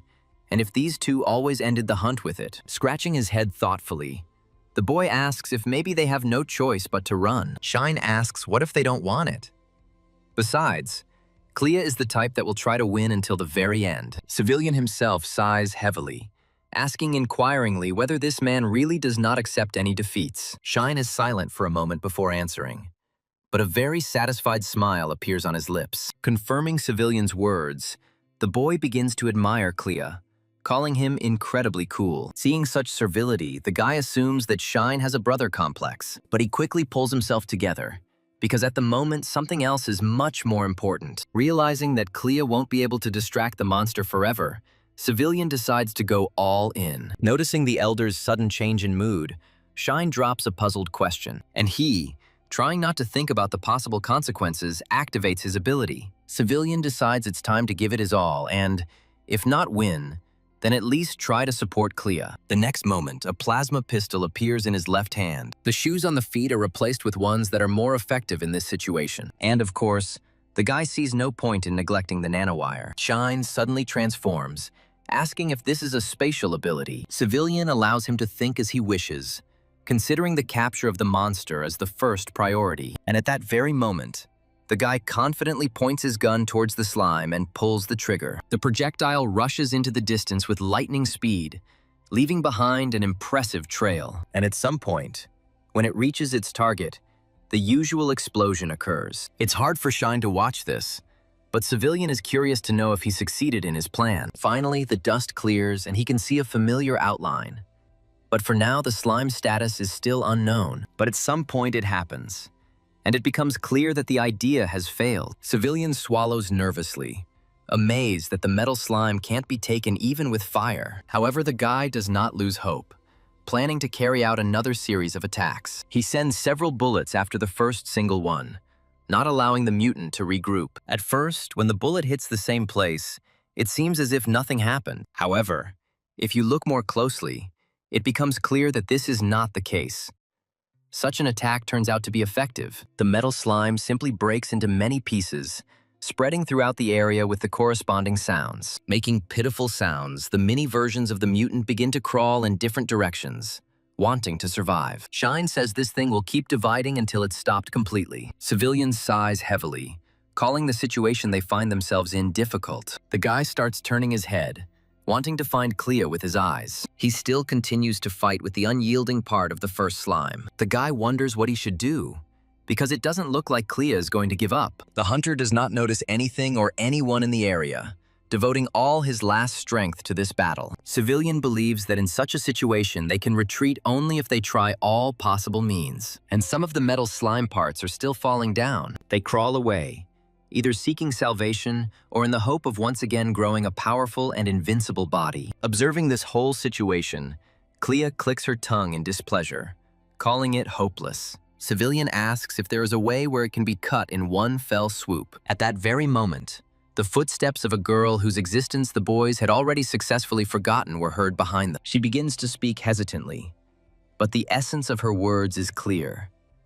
The huntress says that it seems she can help them. Remembering that it was her they were saving, the boys were perplexed and silent for a while. And then Civilian asks the girl how exactly she can help, and whether she really knows some effective method. Looking down at the gun in the guy's hands, she begins to talk about this gun. The girl asks if it is electric because it doesn't seem normal at all. Civilian says that this is not entirely true, mentally adding that it is plasma. Hearing this answer, the girl becomes upset, absent-mindedly repeating the words that this gun does not have electricity. Civilian thinks that she is sweet, and that makes him want to listen to all her requests. And then the guy asks if electricity suddenly appears, will anything useful come of it? Before answering, the girl hesitates, but finally makes up her mind and speaks up. She says that her ability is related to electricity and adds, the girl could have done something if she had had any source of strong electricity, but suddenly she becomes determined, declaring that if that were the case, she would definitely do something about it. Civilian begins to look around for any source of electricity, but finds nothing. However, chuckling thoughtfully, he thinks that he does have some sort of idea after all. But at the same time, Civilian thinks that he is a low-level hunter and needs to be more careful. He considers this girl to be especially potentially dangerous, not knowing whether he can trust her at all. And this very girl at that moment rushes to Civilian and tightly squeezes his hands in hers. She asks emotionally if he really won't succeed at all. Civilian asks his interlocutor if she really wants to kill this monster so badly. Shine joins the conversation, reminding the girl that there is no electricity around. Hearing words about escape, the girl begins to shake and mumble something unintelligible, and then she loudly and clearly declares that she wants to win somehow. Looking more closely at the girl's face, Civilian realizes that her words are sincere, and then he pulls his hand out of the other's and expresses understanding with the huntress's words. Placing his backpack on the ground, Civilian begins to carefully consider his next moves. Remembering Shine's words, the boy thinks that he can't let those present know what kind of ability he has. Civilian allows himself to reflect a little about the unknown girl and comes to the conclusion that he has understood something about her. And by these words, he means that she spoke of her desire to win from the bottom of her heart. Since Civilian doesn't want to show his ability, he decides to cheat. It was for this reason that he decided to use his backpack as cover. But at the same time, the guy has to think through everything several moves ahead in order to avoid getting caught. Therefore, to concentrate more, he closes his eyes and completely surrenders to his thoughts. He's considering what he should do, and options include hydrogen, lithium, and nuclear fusion. For a few moments, the guy freezes, practically not even thinking about anything. And then he again allows the thought into his head, thinking that anything will suit him. If only it were possible to obtain strong electricity from this substance or object. And with this idea in mind, Civilian reaches for his backpack, bringing his idea to fruition. He already had the knowledge of how to do everything, but he just had to act carefully. Civilian pretends to take something out of his backpack, but in reality, he generates the necessary item. As soon as this happens, a powerful glow envelops the area for many miles around. At some point, it becomes so bright that it is impossible to see anything. However, after creation comes decay inexorably, and the glow gradually fades. Civilian looks with pride at the object of his creation, which still continues to crackle with static. The guy can't stop admiring what he's managed to create, and a voice is heard nearby. Shine is convinced that this is, after all, a spatial ability by telling its owner about it. Civilian laughs, letting the younger one think what he wants, which is what he tells him. Meanwhile, the guy hands the object to the girl, and she asks what it is. Civilian answers evasively, suggesting to his interlocutor that she used this thing as a battery. The girl is confused, but still expresses her agreement with the guy. Seeing that she is hesitating, Civilian asks the girl if she is going to try. She responds with an unexpectedly brisk agreement, saying that she will try her best, and the girl, squeezing the device in her hands tighter, carefully touches it with her ability. Analyzing her sensations, she thinks that she feels a large amount of electricity. It's not just the ability that's reflected in her eyes.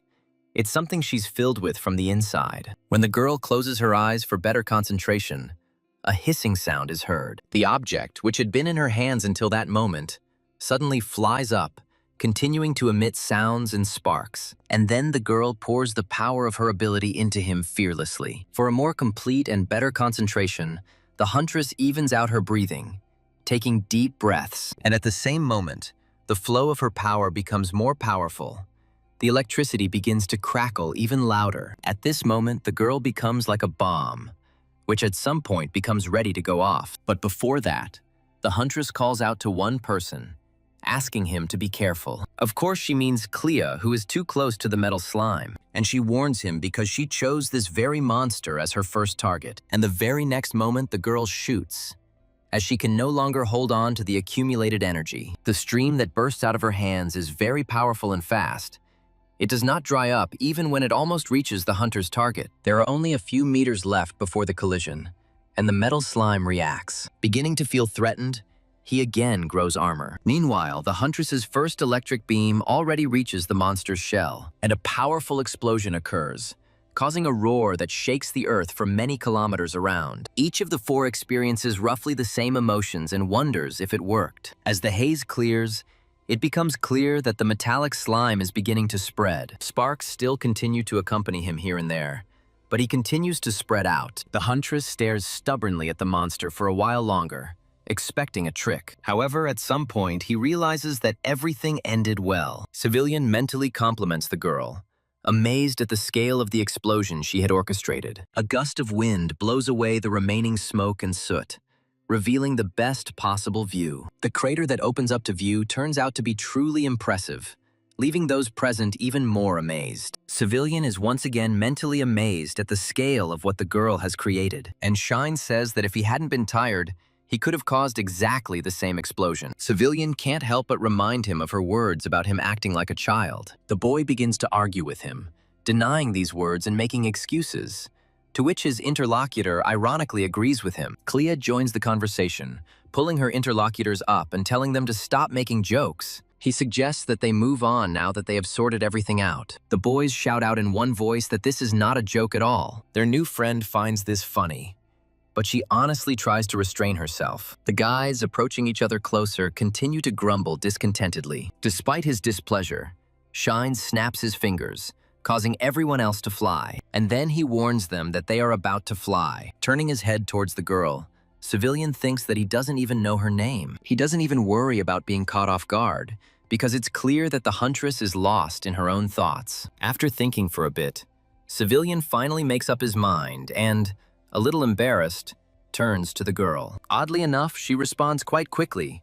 responding positively. The guy speaks honestly about not knowing her name and asks it. The girl readily answers him, saying that he can call her Oriflamme. Civilian allows himself to smile as he silently pronounces the name of his new acquaintance. Meanwhile, in a completely different place, Crystal asks her interlocutor if this is true. When he answers her question positively, the girl pauses, and after that she begins to speak again, and her words are thoughtful. Crystal asks her interlocutor about how Civilian pulled out the battery and how it was enough for a full-scale explosion. Clea says he was fighting, so he can't be absolutely sure, but Shine saw everything. The girl ponders what happened, amazed that the entire area was completely burned down. Clea confirms these words and expresses joy that there are still parts left to explore. Crystal is satisfied that they at least managed to get a few more clues. The hunter reluctantly agrees with his interlocutor, and then clarifies whether this is all she wanted to say. A silence hangs between them,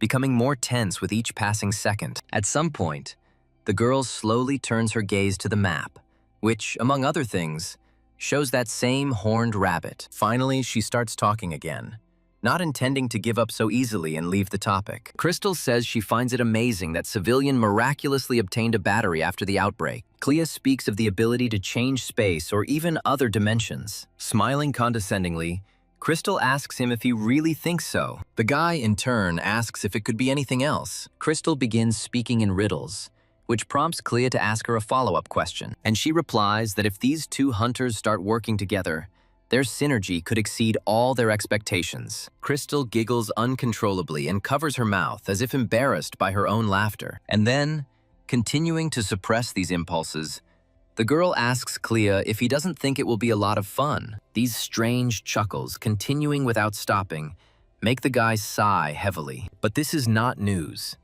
So the guy wonders what else this girl has in mind. Having first placed a pot of water on the stove, Civilian turns it on. At the same moment, a flame bursts out from under the burner, starting to lick the bottom of the pan. Involuntarily recalling the aura flame, Civilian thinks that she has amazing strength. Even though the energy for this came from his battery, the guy still can't stop admiring this girl's strength. An example that comes to mind is that Civilian compares her to a mini-bomb. Meanwhile, the water boils, urging the guy to throw noodles into the pot. He thinks about how he hasn't been using bombs lately, only to catch low-ranking monsters. With the help of these bombs, he manages to do his job, and only if he does it right. However, Civilian does not want to use them because the explosion could hurt a person. The guy explains this as the reason why he doesn't use bombs, but continues to think about Oriflamme. Remembering this power, he again involuntarily admires it, because its power is truly enormous. What's even more amazing is that it was released by just one person,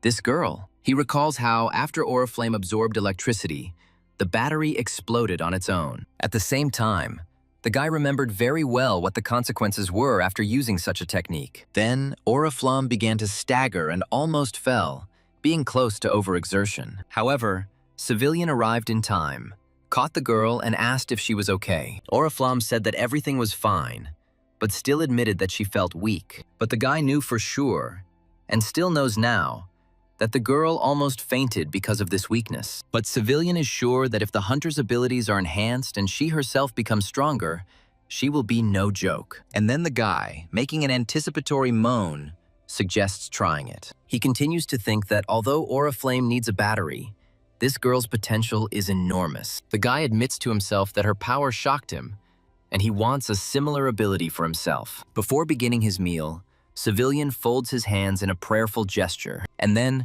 taking the chopsticks in his hands, he wishes himself bon appetit. As he cools his noodles, Civilian thinks that he needs to work harder too. Continuing to think about this, the boy expresses a desire to improve his pistol. However, he remembers that he currently lacks crystals and clicks his tongue in annoyance. While thinking about upgrading the plasma, Civilian comes up with something better. The guy is confident that if he improves such a weapon, he will be able to increase his firepower. But he remembers what his previous attempts to create something led to. Civilian tried to do this several times, but they all ended in failure. Sighing heavily, the boy wonders if there is really no other way to get to the top. Just as he is about to continue eating, he hears the ringtone of an incoming call. Turning halfway around, Civilian wonders who could be calling him at this hour. However, when he picks up the phone, it doesn't become any clearer, because this number is unknown to him, and yet the guy doesn't hesitate for long. Something pushes him to accept the challenge. On the other side, a female voice says something unintelligible, and then a question comes from the speaker. When the girl asks if he is Civilian guard, the guy realizes that this voice is familiar to him. He suggests out loud that it is Oriflame, and the girl, again feeling embarrassed, confirms this. This worries Civilian, because he cannot understand why she needs him. And the girl on the other side, periodically pausing between words, asks the guy if they can see each other for a while. Civilian is one of those people who cannot refuse, so he agrees even to such an unexpected meeting. The moment the doorbell rings, the guy immediately turns his attention to the entrance. And indeed, his guess turns out to be correct, and Oriflamme enters inside. The girl immediately begins to look around in search of her friend, and he decides to make her task easier by responding and showing her exactly where he is. Oriflamme absent-mindedly acquiesces in understanding, causing Civilian to become even more worried. While the girl is settling in, he mentally wonders if something has happened to her. However, for now, Oriflamme remains silent, even when the waitress approaches them and asks what they would like to order. Looking down at the menu, Civilian curses silently, considering these prices to be a bit high. He recalls that this is exactly the rate he earns at his part-time job. Civilian says he'll have a latte, and Oriflamme orders the same for herself. When the waitress leaves, the girl again falls into a painful silence. Time goes on, and so on, until their order is brought to them. But even then, Oriflamme doesn't say a word, instead taking her first sip. Civilian gets fed up with this and asks the girl how she got his number, whether it was from the lab. Oriflamme reluctantly agrees, but her voice sounds uncertain. And then Civilian thinks that he needs to stop Crystal from giving out his number left and right. Oriflamme again immerses herself in her silence, although it is noticeable that she is becoming more nervous. And then the guy takes the initiative again, encouraging the girl to tell him everything. Oriflamme bows sharply, causing Civilian to flinch and almost choke on his drink. The girl apologizes for her method of communication and begins to justify herself. When everyone starts turning to look at them, Civilian assures his interlocutor that everything is fine. Somehow, the guy manages to get the girl to say that she is here because of that battery. Expressing his assumption, Civilian clarifies whether she really needed her again. Oriflamme confirms this, saying that in order to use a strong ability, she needs something like this. The girl offers to buy this battery from the guy, and he thinks about her words. Oriflamme becomes decisive again, saying that she will pay for this battery as much as the guy needs. Seeing such determination, Civilian involuntarily plunged into memories. He remembers that this girl behaved exactly the same way, saying that she wanted to win. And then the guy asks her directly why she needs all this. Oriflamme expresses confusion about this, and Civilian speaks again. Repeating his question, he clarifies whether she really just wants to make a big bucks out of this. Memories flash before his eyes again, but this time they concern him. The guy recalls how he himself had repeatedly prepared himself to escape in case of danger to his life. Moreover, he suggested that his companions do the same, seeing no other way out. Civilian even spoke openly about this to Crystal, warning her of the potential outcome. And now he asks the girl if she is scared, because even with such a strong attack, it will be difficult for her to defend herself. Oriflamme agrees, saying that she really did almost die even last time. She says that this is clear without words, but there are reservations. Saying that she must catch them anyway, Oriflamme corrects herself by saying that she wants to catch them herself. And Civilian, noticing such a look, understands that he has become the same again. And yet the guy doesn't back down, asking what all this is for in the end. His interlocutor does not answer the question and again falls into silence. Minutes pass like this. Civilian does not rush the girl, but still continues to wait. And then she answers. But the answer is just one word, and it's simple. Oriflamme's voice becomes more confident and polite as she asks that the question be dropped. Civilian suggests that it might be painful for the girl to remember this, and then he agrees, saying that he accepts her proposal. The girl cries out in disbelief, asking if this is true, and generously thanks Civilian. However, her interlocutor, pointing a finger at the girl, hurries to warn her. He says that in exchange for this, she must repay him with 4 low-grade crystals. The girl is puzzled by this and confusedly repeats individual phrases and words after the guy. Civilian confirms his words but tenses up, afraid that he has named too high a price. But it turns out that Oriflamme expected a much higher price, and the guy mentally laments. But still, the guy clears his throat, trying to regain his former confidence. And he suggests to his interlocutor that she first go and pick up what she needs. Oriflamme asks if it can't be done here, and Civilian replies that it's too crowded. Confirming his words, he says that for this reason we will have to wait a little bit. And Civilian suggests to his interlocutor that they go look for some quiet place nearby. Despite their successes, they are unable to do this, as there is noise and chatter everywhere. Civilian wonders whether it is even possible to find a quiet place in the city center. Even though he thought about his own home,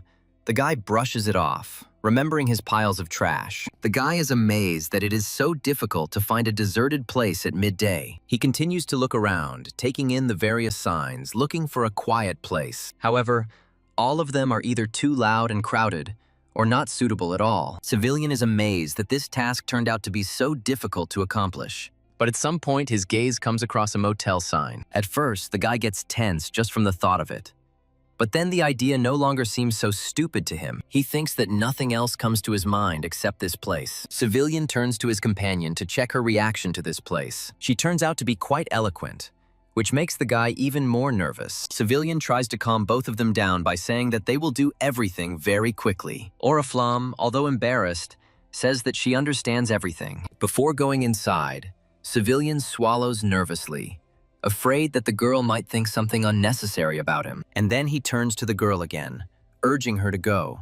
She agrees, stuttering from embarrassment. Once inside and approaching the cash register, Civilian asks how much the room will cost him. The man tells him that if he pays in cash, it will cost 30,000. Agreeing with these words, Civilian looks into his wallet and is amazed. He can't believe that there is absolute emptiness there. The guy asks if they accept cards, to which he receives a negative answer. Then, blushing with embarrassment and afraid to look them both in the eyes, the girl takes on all the expenses. She continues to hide her eyes while all the other formalities take place. Giving the young people one of the key cards, the administrator calls out a number. When he wishes the boys a good time, they unanimously blurt out that everything is wrong. Only when they are in the elevator and the door closes behind them does Civilian allow himself to breathe a sigh of relief. Oriflamme tries to behave quietly, even when they are alone. The elevator stops on the 3rd floor, making a corresponding sound. The young people continue their way to the rented room, still in silence. Finding himself in front of number 303,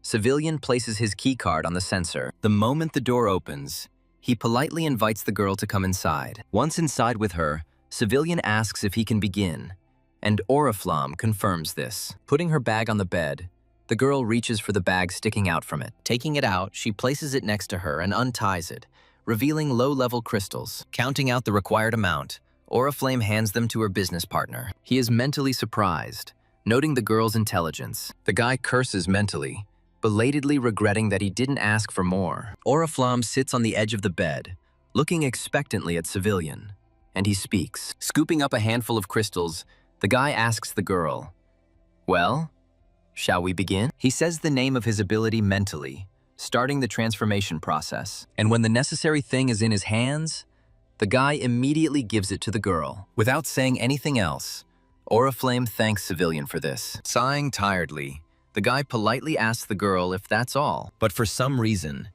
even though she remains silent, she begins to speak negatively and shake her head quite actively. Civilian is surprised by this and asks Oriflamme if there is anything else. And the girl confirms this, asking to create another battery because she has just enough crystals for it. Civilian is strangled by the toad again when he allows the thought to enter his head that he could get even more crystals. And the girl, already hopefully, hands him the second part of the payment. Since Civilian is so reliable, he has no choice but to accept the crystals. And immediately after that, the guy again says the words that lay the foundation for the battery, and the very next moment the motel corridor is illuminated by magical light for the second time. Soon, another energy battery appears in Oriflamme's hands. Even though the girl remains silent, she is glad that Civilian helped her. Meanwhile, the guy asks her to leave the room first, in order to avoid unnecessary awkwardness. But Oriflamme thinks differently.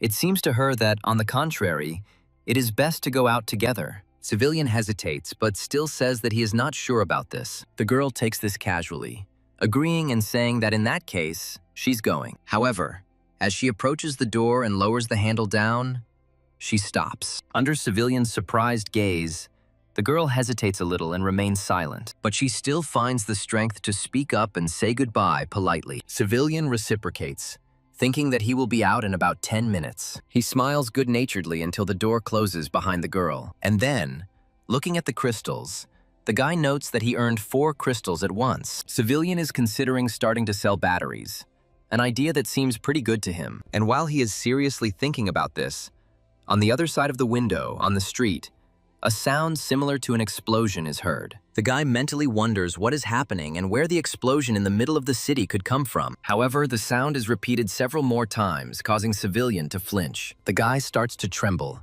thinking that this simply can't be. The very next moment, he leaves the room, rushing towards the exit of the building, not remembering himself. Civilian runs as fast as he can, wondering inwardly if this is some kind of monster. Desperately throwing the door open in front of him, the guy can't get these thoughts out of his head. However, once he finds himself on the street, at first he does not see anything specific in front of him, but the guy doesn't back down, starting to desperately turn his head in search of the cause of the explosions. And finally, he finds something that attracts his attention. And that something becomes a gathering of people. People are worried, talking to each other in completely different tones. When a guy hears a familiar voice, at first he can't even get his bearings. However, his gaze is then drawn to a nearby source, and it turns out to be none other than Oriflame herself. The guy asks the girl worriedly what happened, and she says that she exploded. Civilian doesn't understand how this could have happened, and his interlocutor begins to tell. In addition, the schoolgirls standing behind are discussing how something exploded in Oriflame's bag. They find this amusing, and one of them suggests that the other take a photo. Civilian thinks that they shouldn't attract attention to themselves and need to get out of here as soon as possible. And glancing at the road, he notices that a taxi is conveniently driving past. Abruptly grabbing the girl by the hand, Civilian asks her to follow him. They find themselves at the roadway just as the taxi is approaching. When Civilian slams the door, the driver asks the guys where they are going. But the guy, not forgetting to be polite, asks him to first move away from this place. The taxi driver does not object, expressing his agreement on this matter. One of the schoolgirls asks another if she had time to take it off, and receives the answer that she did not have time. Meanwhile, the taxi has already moved away a decent distance, and the girl sighs heavily.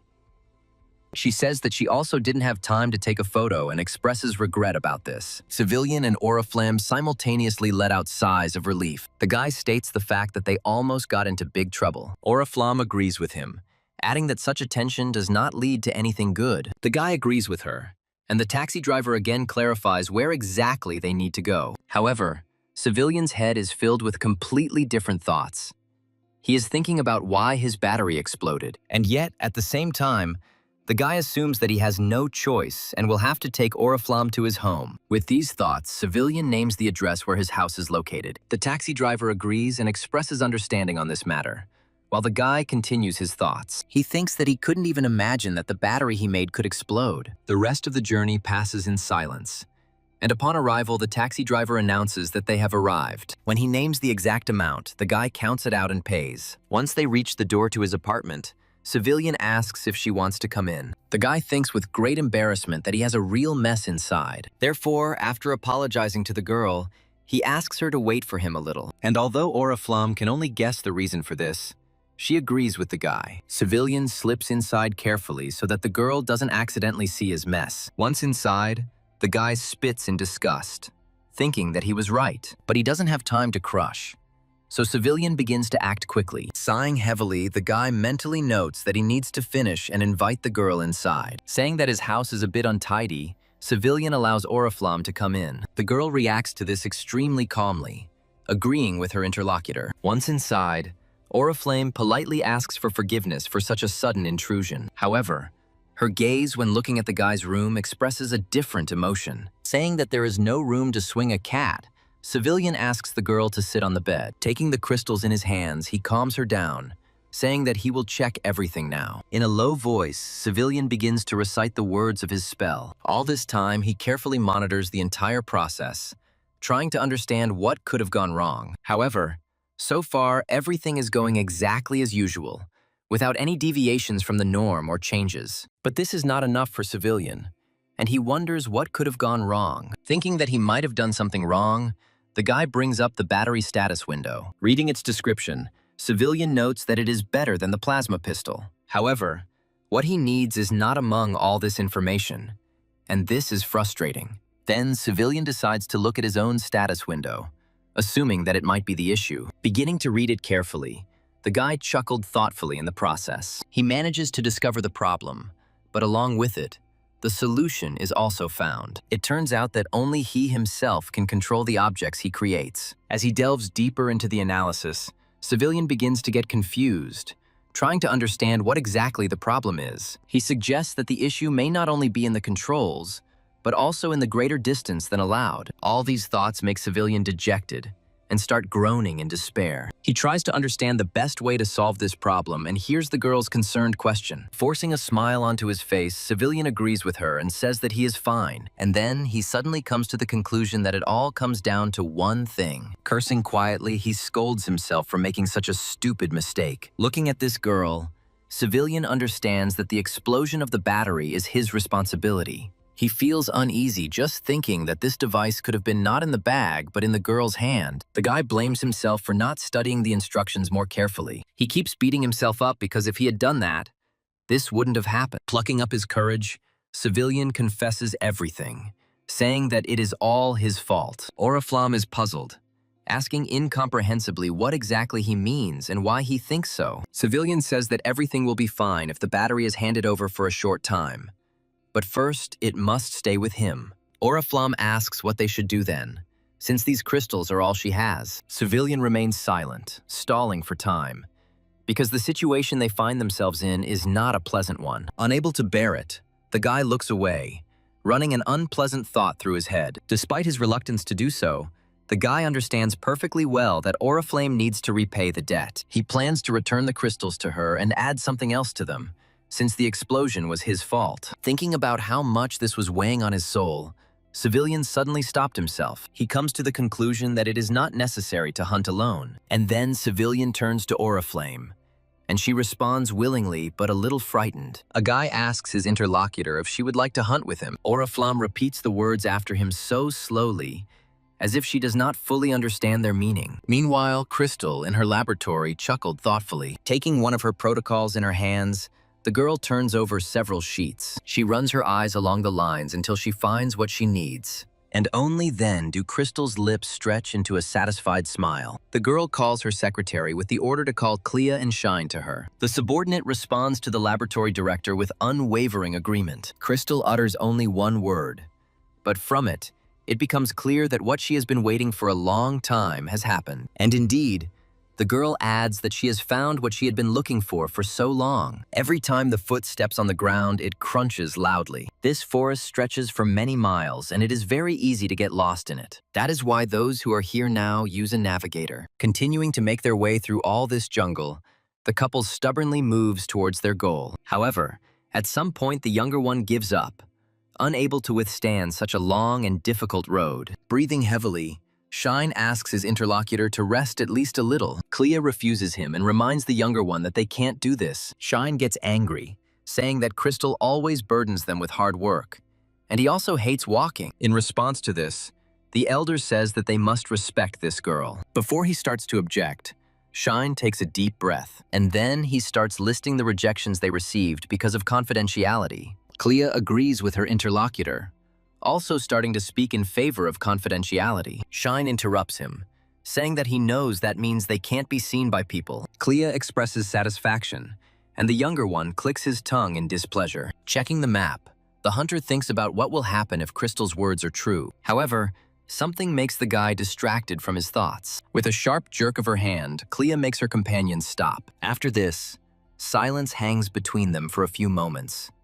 The hunters listen to the surrounding sounds, but Shine can't stay silent for long, so he asks if this means they've arrived. Just in case, Clea checks her navigator again. Having finally made sure that this is indeed the case, the hunter agrees. When they start to look closely, their gaze catches something that stands out from everything else. Shine wonders if it was just his imagination and leans forward. However, the next moment, some indistinct muttering reaches his ears. The creature in front of them says something in a language unknown to them. Because of this, Shine begins to feel terrified and begins to speak involuntarily.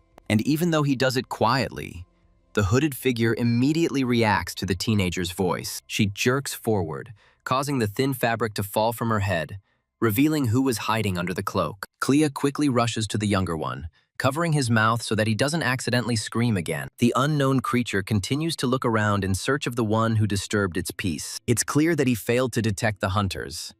But even so, this monster's aura is frightening. Clea continues to hold the younger one, and he swallows nervously, mentally thanking his friend. He mentally wonders whether he should attack the monster first. Clea pulls herself up, reminding herself that it's not time yet and she needs to watch. And yet, a question pops into his head that if a monster attacks them, it makes him tense, and the creature in front of them at this moment gradually begins to approach them. The aura that emanates from him causes an involuntary tremor throughout the body. Even the ever-calm Clea finds herself involuntarily sucking in a breath because of this. Meanwhile, the creature stops again, but begins to turn its head in different directions. It says something again in an unknown dialect, but judging by the intonation, it becomes clear that it is a question. At the same time, it turns around and goes in the opposite direction from the guys. Only when the monster is at a sufficient distance from them do they allow themselves to breathe a sigh of relief. Clea notes that he does indeed exist and adds that half the job is done. Junior starts to talk about what Crystal said, but stops. He notices that Clea doesn't like the tone of his voice,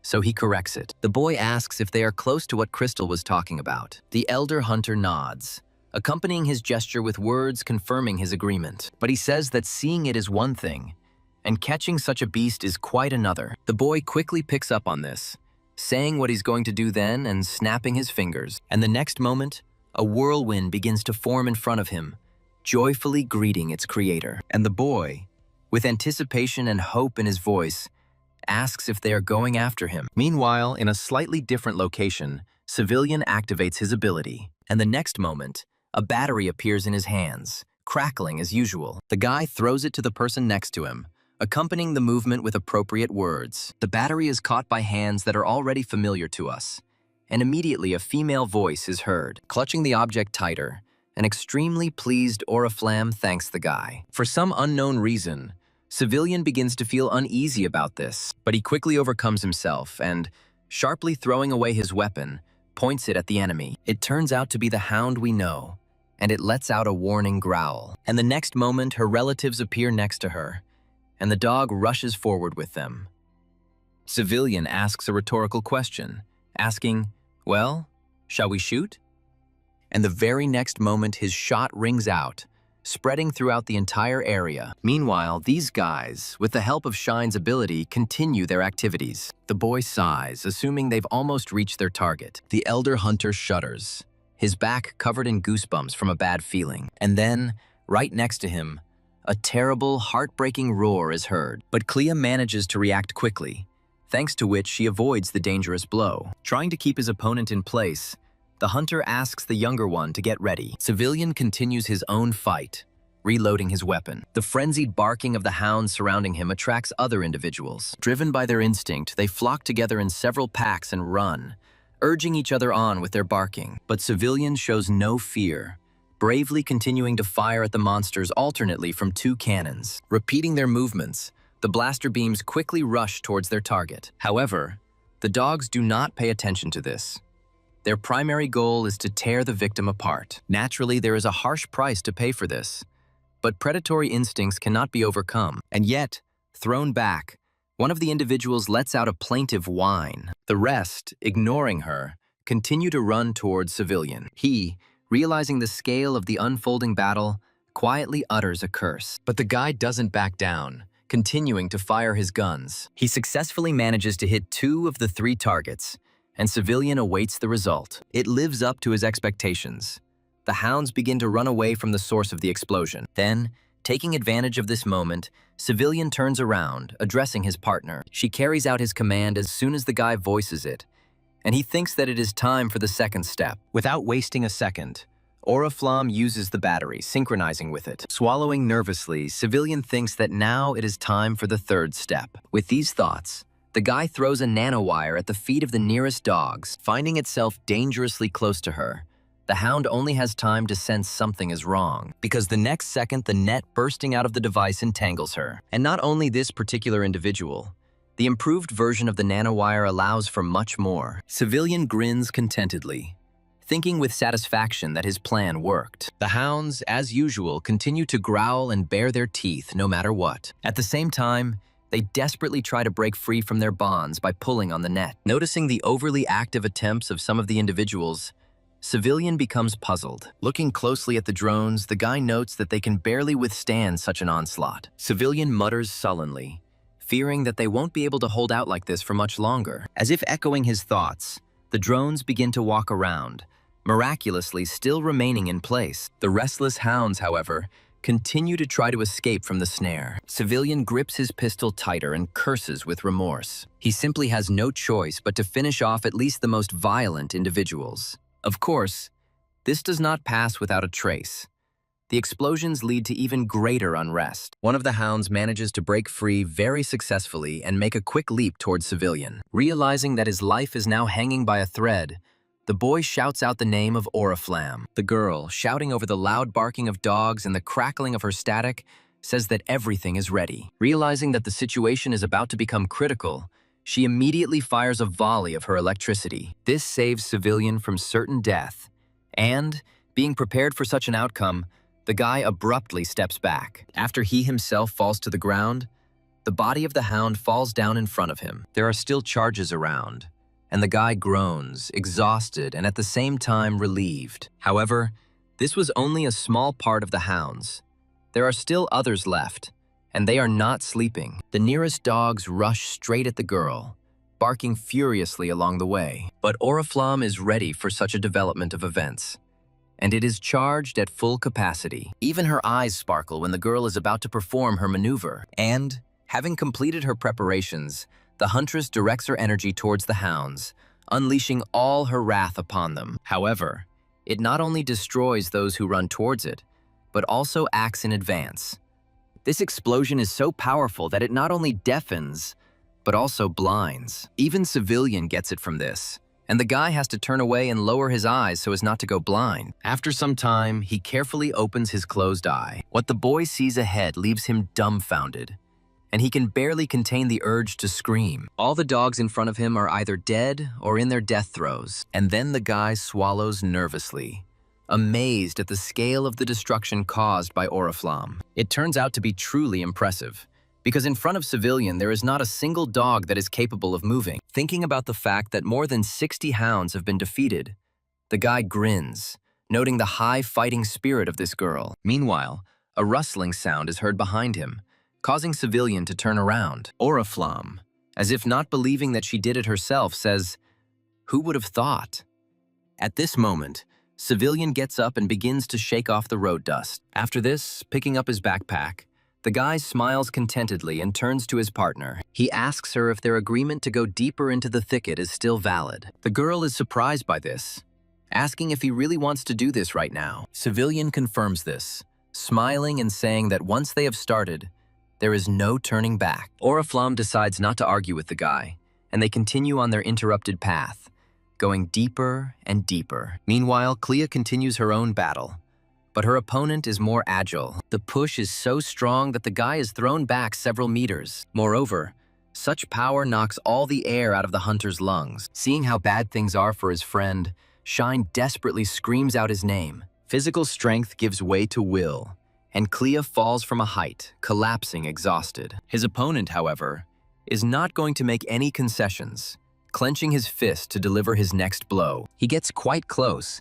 but an obstacle appears in the monster's path, preventing him from moving further. This boy created it, although maintaining this kind of barrier is difficult for him. To everyone's surprise, the monster stops without making any further attempts to attack, but he starts mumbling something again in a language unknown to Shine. For a few long moments, the monster freezes, as if changing its mind about fighting. And the next thing he does is he lets out a very slow and drawn-out breath. This makes Shine relax a little, but he realizes that he was wrong in his assumptions, because the very next moment, his clasped hands fall heavily and sharply onto the dome in front of him. The boy once again has to infuse his construction with strength in order to withstand the powerful onslaught. It's worth it, because even though the blow is powerful, the monster fails to break through Shine's defense. However, the teenager had to put in a lot of effort to achieve this, and now he is exhausted. Now his opponent begins to say something, clearly pleased with this result. And the next moment, several blows fall on the shield at once, not much less powerful than the previous one. Completely unprepared for something like this, Shine begins to tire even faster. The boy is horrified by the realization that he cannot last like this for long, and the monster continues to strike blow after blow, sparing neither himself nor especially the boy. He himself desperately shouts out an appeal to his friend, urging him to wake up. But Clea turns out to be deaf to this cry, because he too was hit pretty hard. But it only seems that way at first glance, because if you look closely, the guy moves a little, and the next moment his eyes suddenly fly open and he takes a greedy breath. Quickly assessing the situation, the senior hunter overcomes himself and gets up. At this time, Shine continues to hold the dome, not yet noticing his friend who has come to his senses. And all this time, he is afraid to relax even for a moment, because he fears not only for his life, but also for the life of his comrade. However, the next moment, the latter appears behind the monster, striking him. But despite the fact that this attack was supposed to be unexpected, the monster manages to stay on its feet. And yet, the blow turns out to be quite good, as a decent mark remains on the monster's skin. And then he, clearly unhappy with what is happening, begins to growl with anger. Shielding her younger comrade with her body, Clea asks him how he feels. In fact, if the guy would only look at Shine, he would understand everything himself, but he doesn't. Therefore, the boy, taking advantage of the opportunity, only squeezes his hand, which is aching with pain, even tighter. And then he says it's all nonsense and he's perfectly fine. The elder hunter allows himself to look at him and mockingly asks, "Really?" To this, Shine responds with good-natured agreement, saying that it could not be otherwise. After making sure the boy is not seriously injured, Clea takes up her sword, preparing for battle. He signals to his partner that he is ready for battle. The reason for this is that Shine will be involved in this too. It is their common technique, and in order to begin its implementation, the teenager snaps his fingers. At the same moment, his whirlwind rushes towards Clea, starting to interact with him. This comes as a complete surprise to the monster, and he is at a loss for a few moments. And Clea is already too close at this moment, fueled by Shine's ability. The monster clenches his fist tightly, preparing to deliver a blow similar to the one he used to knock the guy down last time. However, now Clea manages to deftly get around her opponent, ending up behind. With the corresponding sound of the blade, the now senior hunter strikes. The monster makes a hissing sound and begins to regroup. He manages to avoid his opponent's next blow and now has his coordination back. After this, they clash their weapons again, crossing them with a corresponding clang. The clanking gives way to an insistent crackling sound when the tension becomes too obvious. And then, watching everything carefully, Shine snaps his fingers again. His ability picks up his comrade, allowing him to merge with the air currents. Clea's opponent begins to actively rotate his head in an attempt to find his opponent. The same one again, at what he considers to be the most opportune moment, finds himself behind the monster. But the monster manages to sense it and turns away, wanting to strike back at his opponent. He fails, as Shine again makes Clea disappear right from under his nose. And the very next moment, the hunter appears from the most unexpected side. The monster begins to growl angrily again, belatedly realizing that he can no longer dodge. Then instead, he turns around as quickly as he can, wanting to make an attack in return. However, instead of retreating, the hunter fearlessly throws his blade forward. When its blade touches the opponent's hand, the sound it makes is as if it were not a hand at all. But Clea has no intention of backing down, so he tries to see things through to the end. It works, but only partially, and his next blow is met by the monster's skin with a sound that is already familiar to him. To avoid trouble, Clea moves again with a characteristic click. However, his opponent is not going to let him go, starting to look for him with his eyes and growl. The monster's instinct makes him look up, and he indeed finds the hunter. Overwhelmed by the currents of Shine's ability, Clea soars high into the sky. He doesn't remain inactive for long. Everything ends when the air around the guy starts to swirl. The hunter grips the hilt of his sword tightly and gives it a sharp twist. After this, he performs a feint, pretending to throw away the blade. In fact, the guy immediately flies up to him, sharply grabbing the handle and squeezing it with both hands. And so the hunter begins to descend quite briskly from his height, approaching his opponent. This comes as a surprise to him, but the monster manages to put his forearm in front of him. Before making the next gesture, the younger hunter chuckled contentedly. The flow of his wind envelops Clea again, beginning to merge with it into one whole. After this, the hunter finds himself in a completely different place, and is already preparing his weapon for an attack. The airflow created by Shine allows Clea to move even faster. Thanks to this, It penetrates very deeply into the flesh of the hunter's opponent. However, this is not enough for Clea, and he twists the blade in the wound. This allows him to not only penetrate deeper into his opponent's flesh, but also pierce it right through. However, at the moment when the blade almost reaches the monster's face, he intercepts it with his free hand. It turns out that his palm is not so strong. This is clearly visible from the drops of blood. But Clea, having felt such a quick taste of victory, does not stop. He literally screams, trying to achieve his goal together with the monster. And at some point, the hunter's efforts are rewarded.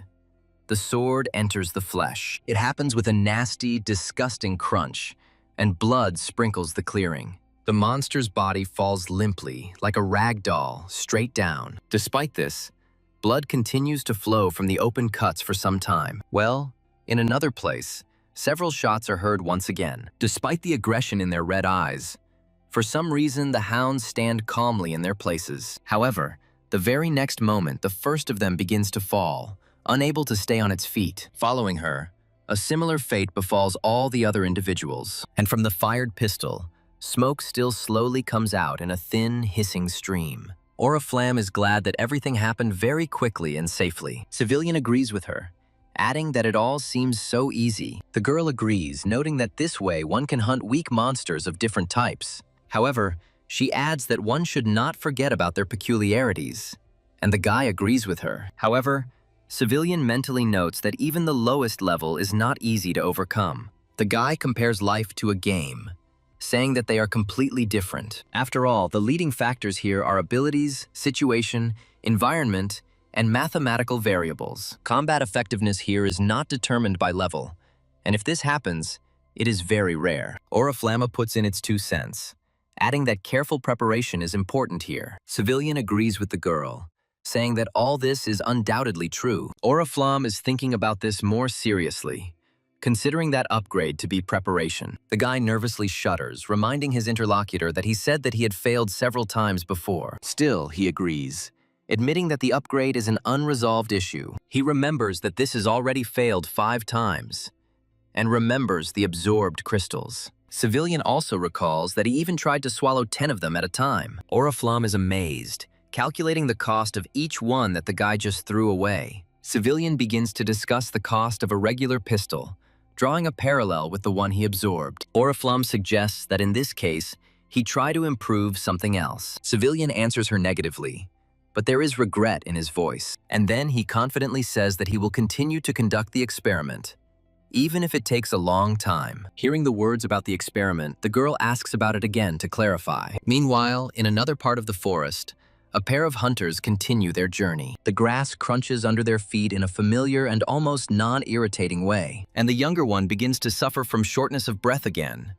He even begins to breathe only through his mouth. He makes his way through the bushes after his older comrade, but despite the difficulty, he says nothing. However, the elder hunter suddenly stops, but Shine does not pay attention to this. Clea was also tired, but he was exhausted not so much by the difficult journey as by the previous fight. But the younger one stubbornly continues to walk, wanting to prove to his idol that he is no longer a child. But the moment he gets in front of Clea, he senses something and gets scared. To make it in time, he shouts loudly, warning Shine of the danger and asking him to be careful. Luckily, he has enough strength to move forward and stop the younger one. Feeling a strange emptiness under one of his feet, Shine lowers his eyes. What the boy sees makes him stutter with fear and ask what it is. And he means this huge hole, from the bottom of which the echo of a fallen stone is only now rising. But at the same time, strange noises of unknown origin and the howling of the wind are heard from there. Shine drops a few more rocks from above to test how deep the hole is, but there is still no sound. And this makes the younger hunter swallow nervously. Strange noises continue to come from the bottom of the pit, but they no longer sound like the howling of the wind. Suddenly the sounds change, becoming a shrill and terrifying squeak. This causes the boy not only to recoil, but also to fall to the ground. Shine starts to laugh, but his trembling cannot be hidden by his bravado. The next moment, the teenager's voice sounds muffled as he addresses Clea, and then the boy acknowledges the fact that he almost died and laughs nervously again. Under Clea's watchful gaze, he acknowledges the fact that he has expended too much energy. However, the thoughts of the senior hunter, alas, are now in a completely different place. Remembering this monster, the guy also notes to himself that he can speak. At the same time, the hunter remembers their confrontation, as well as what his opponent did. It follows from this that he is quite intelligent, because how else could he have come up with something like this? Clea speculates that the creature may be either a high-level hunter or an actual monster. Meanwhile, Shine manages to get to his feet and let out a tired breath. Ominous sounds start coming from the pit again, and one of the boys suggests to the other to go in there. Meanwhile, in another part of the forest, Civilian is deep in thought. He wonders if his idea will be possible to make reality if he absorbs a large number of crystals at once. The guy thinks about the number of items that can be created by providing others. He notes that up until this point, everything had been almost correct, with only a few exceptions. However, this is not a good thing, because it is in the past. Because now everything is completely different. Thinking about his eternal failures, the guy sets himself up to try to think differently. Clenching his fist tightly, Civilian is about to try a new approach to this matter. This time, he wants to use much more than 10 crystals. But still, in the back of his mind, the question thrums. Will he be able to carry out his plan this time? The voice of the Oriflamme is heard nearby, bringing Civilian out of his thoughts. She asks him if everything is ready. Turning to face his interlocutor, the guy answers her affirmatively, saying that she will then watch everything from afar. The girl asks Civilian to tell her when he is finished. The boy thanks her, thinking that Oriflame promised not to interfere with him while he creates a new weapon. Civilian feels embarrassed in front of the girl for this, but he is truly grateful to her. And before starting his business, the guy takes a deep breath, and then, approaching the backpack with crystals, he rhetorically asks, "Well, shall we try?" Carelessly pouring out his materials for creating new items, Civilian thinks. His thoughts were that he would not be able to hold such a number of crystals in his hands at once. And then he tries a new way, placing his hands on top. For a moment, Civilian hesitates, and in this pause, his heart begins to pick up speed. It thunders in the guy's ears like an alarm, making him start to worry even more. In order to calm down at least a little, Civilian takes a deep breath and exhales just as slowly. After this, he hesitates a little longer, but the guy's determination has already become stronger. The next moment, Civilian speaks the words that activate his ability. As soon as this happens, power begins to emerge from under his hands, accompanied by the usual glow. However, due to the large number of crystals, the noise is much louder this time and can be heard much further away. And this applies not only to sounds. The glow this time is also many times more powerful. It illuminates not only the perimeter, but also becomes visible from other corners of the forest. But this process, like any other, cannot last forever. And at some point, it subsides. And only after Civilian realizes that the deed is done, he opens his eyes. What awaits him makes the guy not only open his eyelids wider, but also almost scream. And the very next moment, a triumphant smile appears on his lips. The residual flow of the boy's power after using it passes through the weapon like a rustling wind. And Civilian, beside himself with joy, notes out loud the fact that he succeeded. Goading either himself or his comrade, Shane suggests moving forward. However, he can't even move because Clea stops him. The elder hunter hesitates, pausing, as an internal struggle takes place within him. Gripping his weapon tightly, he wonders in his mind if they really need to go in there and check everything out for themselves. Intuitively understanding that the answer is yes, the guy pours energy into his blade. However, the effect turns out to be far from what he expected to see. But that is understandable. Clea thinks that he is not in the best condition now, as he has spent too much energy. The guy wonders in his mind if this is really necessary. But at the same time, he thinks that he still has a little strength left. The older hunter turns to the younger one, asking him if he can check the den. The boy nods in agreement, but says that his strength won't last long, so he'll do it quickly. Clea agrees to these terms, because they need to sort everything out, and asks Shine not to overwork himself. Snapping his fingers, the boy activates his power, which immediately begins to swirl around him. But this time, something a little different happens. The wind doesn't pick up the boy. It takes his form. Streams of air seem to come out of Shine, becoming his double. All this time, Clea has been closely observing this entire process. As the ghostly boy takes flight, approaching the pit, hissing sounds are heard above it again. Before continuing on his way, he turns around to look at the guy. He, interpreting this as an expectation of approval, nods in agreement. Then, filled with confidence, The copy of Shine spreads his arms out to the sides and leans forward. With its characteristic sound, it rushes down towards the unknown. When the wind ghost dives down, its movements are lightning fast and swift. Sometime later, Shine, who is above, unlike his copy, sighs heavily. He is so focused on his task that he is sweating profusely. Glancing at his watch, the teenager mentally notes that enough time has already passed. The wind ghost should have returned long ago.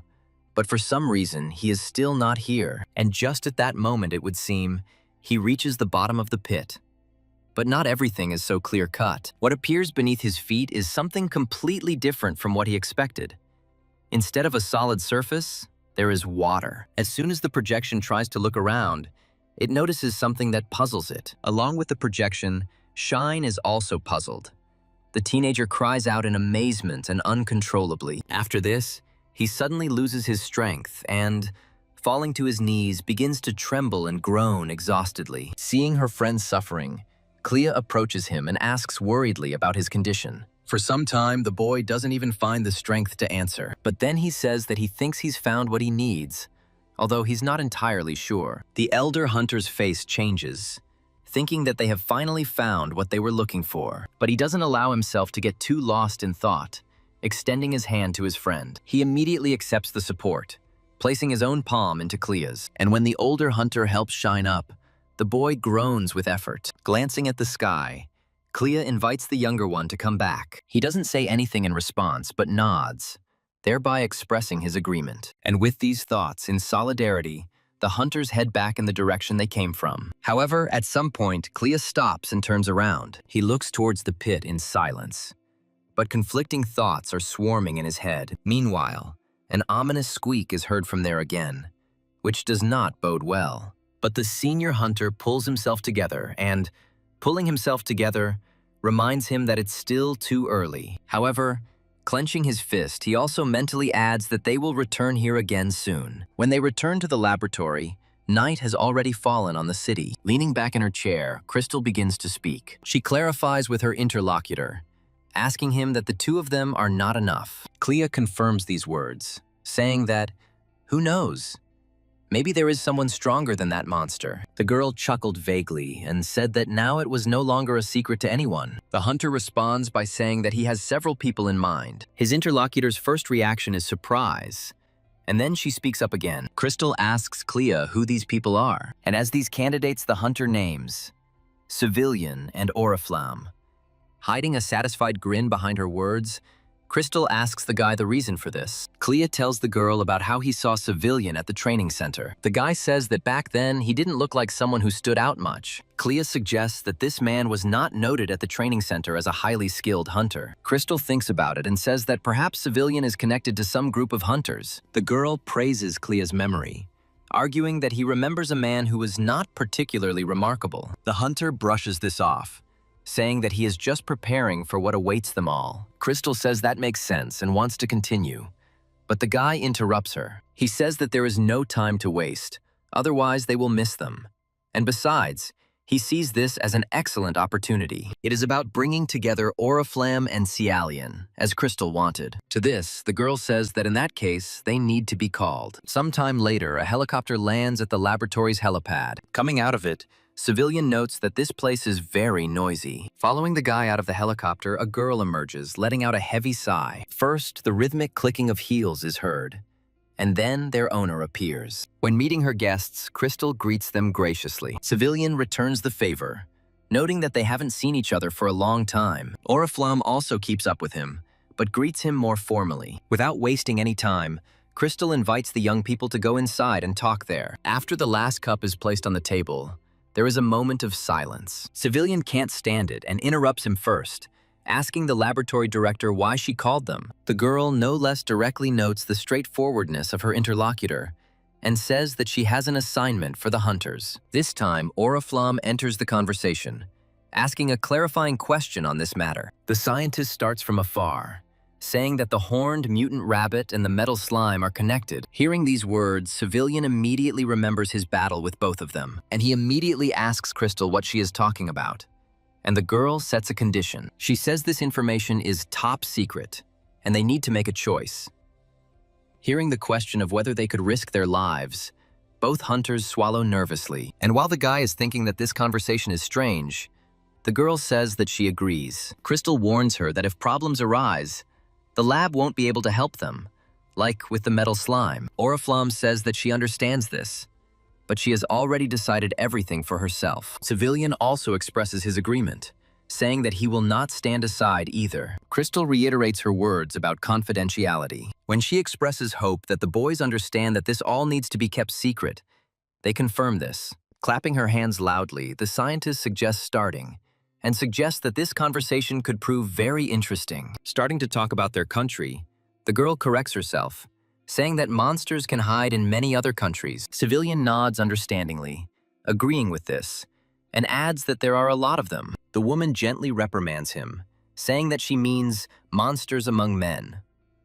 Hearing the words that they may be not only of one kind, but even more, the hunters become wary. They ask the scientist what she means, but she asks them to listen to her first. Crystal says that although the purpose of infiltrating the ranks of people is still unknown, monsters are definitely among them. She says she also doesn't know what exactly they want: the death of humanity or peaceful coexistence. Hearing these words, Civilian can't stand it and starts laughing nervously. He thinks that all this sounds like fairy tales, because it's hard to believe even in the existence of such monsters. And yet, the guy allows the thought that if a scientist says so, it might turn out to be true. The thought that monsters are not only among people, but also exist in human form makes him tense. The guy starts shaking his head, trying to drive away the terrible thoughts. Meanwhile, Crystal says that she has found proof and begins to talk about the mutation of low-level monsters. Oriflamme asks cautiously if this hasn't always happened. The scientist agrees with her, but adds that she means that the number of these mutations has increased. Saying that perhaps this doesn't seem like a reason to ask him for a favor, she asks the boys to look at something. When the scientist turns on that very screen, all eyes in the room turn to it. Civilian speaks up but immediately falls silent.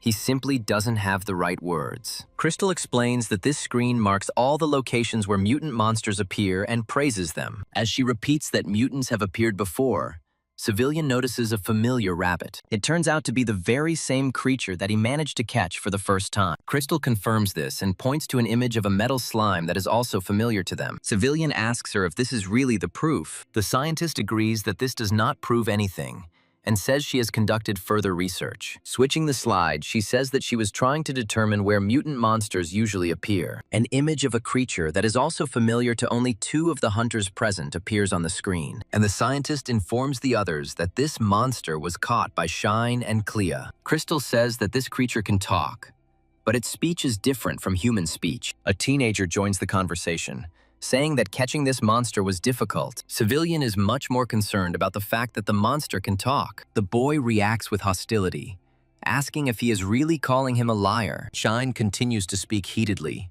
but at that moment, Crystal's hand flies into the air. The teenager still doesn't like this arrangement, but he just chuckles resentfully. Crystal remarks that even though they can't understand this monster, it's better than nothing. And Civilian begins to think about monsters that can speak, believing that they have intelligence. This again makes us consider the idea that such creatures may indeed be hiding among people. Without giving the guy time to think things over, Crystal grabs his attention with the next shot. The girl begins to talk about how, having dealt with this monster, the hunters continued their search. She states with certainty that there are definitely monsters in this place, and the scientists' #1 goal is to find other evidence, and also, concurrently if possible, destroy the monsters. Hearing something like this, each of the boys shudders, but for different reasons. Civilian reminds Crystal that she doesn't know for sure whether these monsters are dangerous or not, but the girl says that the monsters are their enemies because they were the first to show aggression and attack. But Civilian, replaying the memories in his head,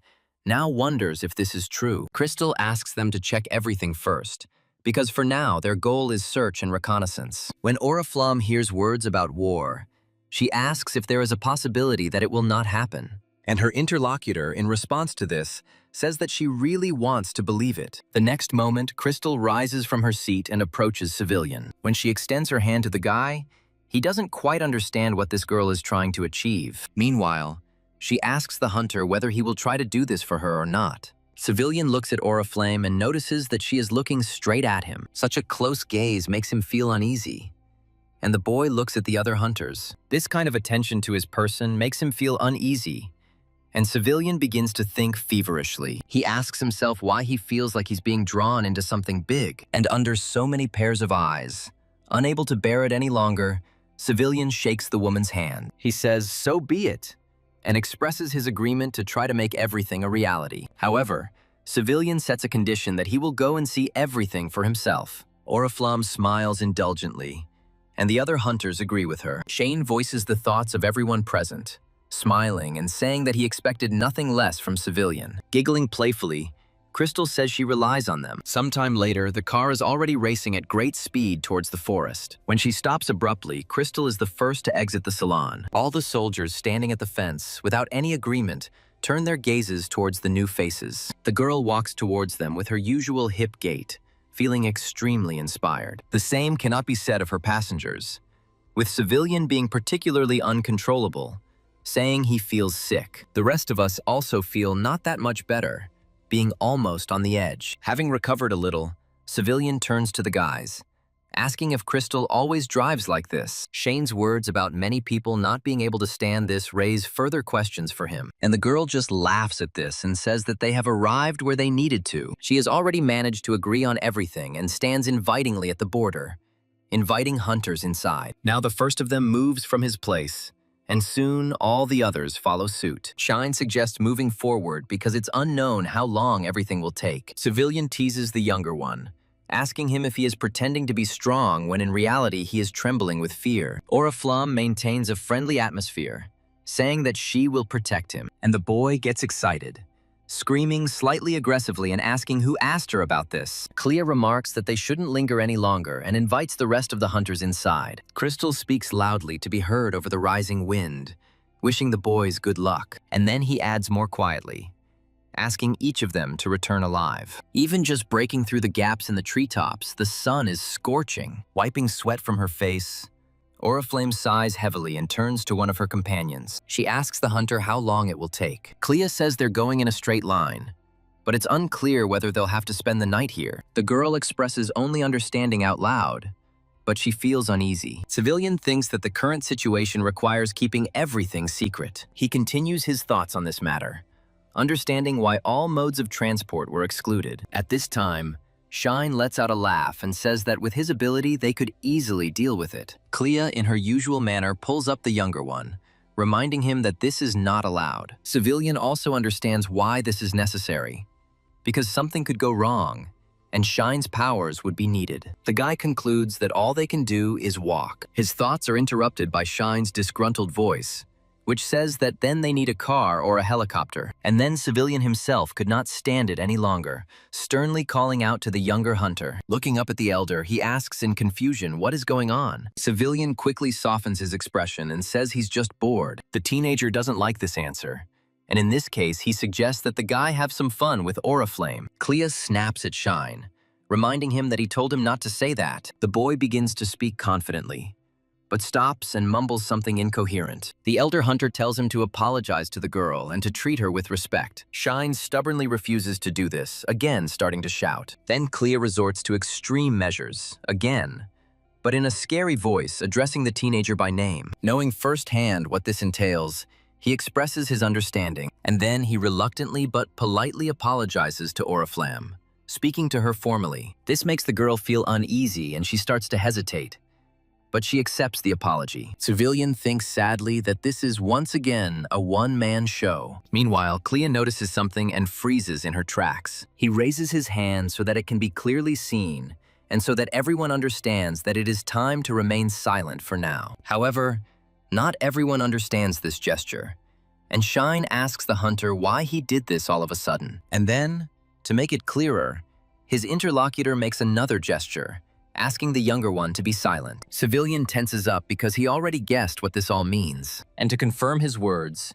Clea the very next moment says that he senses a monster. Experiencing a wide range of emotions, the hunters freeze, obeying Clea's command. The same one, taking his sword out of its sheath, asks them to get ready and be on the alert. Shine suggests that this is probably unavoidable. Then Civilian, not wanting to receive the title of a burden, activates his ability. The weapon appears in his hands at just the right moment, because a yapping sound is heard nearby. But it doesn't sound like normal foxes, and Clea explains to those who don't know. The hunter calls these creatures fire foxes, and Oriflame assists him. The girl adds that these monsters look quite capricious. They are rare, and those with one tail are between the low and middle levels. Civilian is also familiar with them, so he thinks that due to the species' characteristics, it is very difficult to resist these creatures. At the same time, the guy remembers that firefoxes walk in groups of 3 or 4 individuals. Turning to Oriflamme, Civilian addresses her, inviting the girl to repeat what they did in their training. The huntress agrees to this, immediately catching the battery. The next moment, she begins to recharge, and Civilian thinks. The guy thinks about how to more effectively stall for time until the girl completes her phase. And then, to everyone's surprise, Shine volunteers to do this, saying that he will hold off the monsters. However, Civilian has a slightly different plan.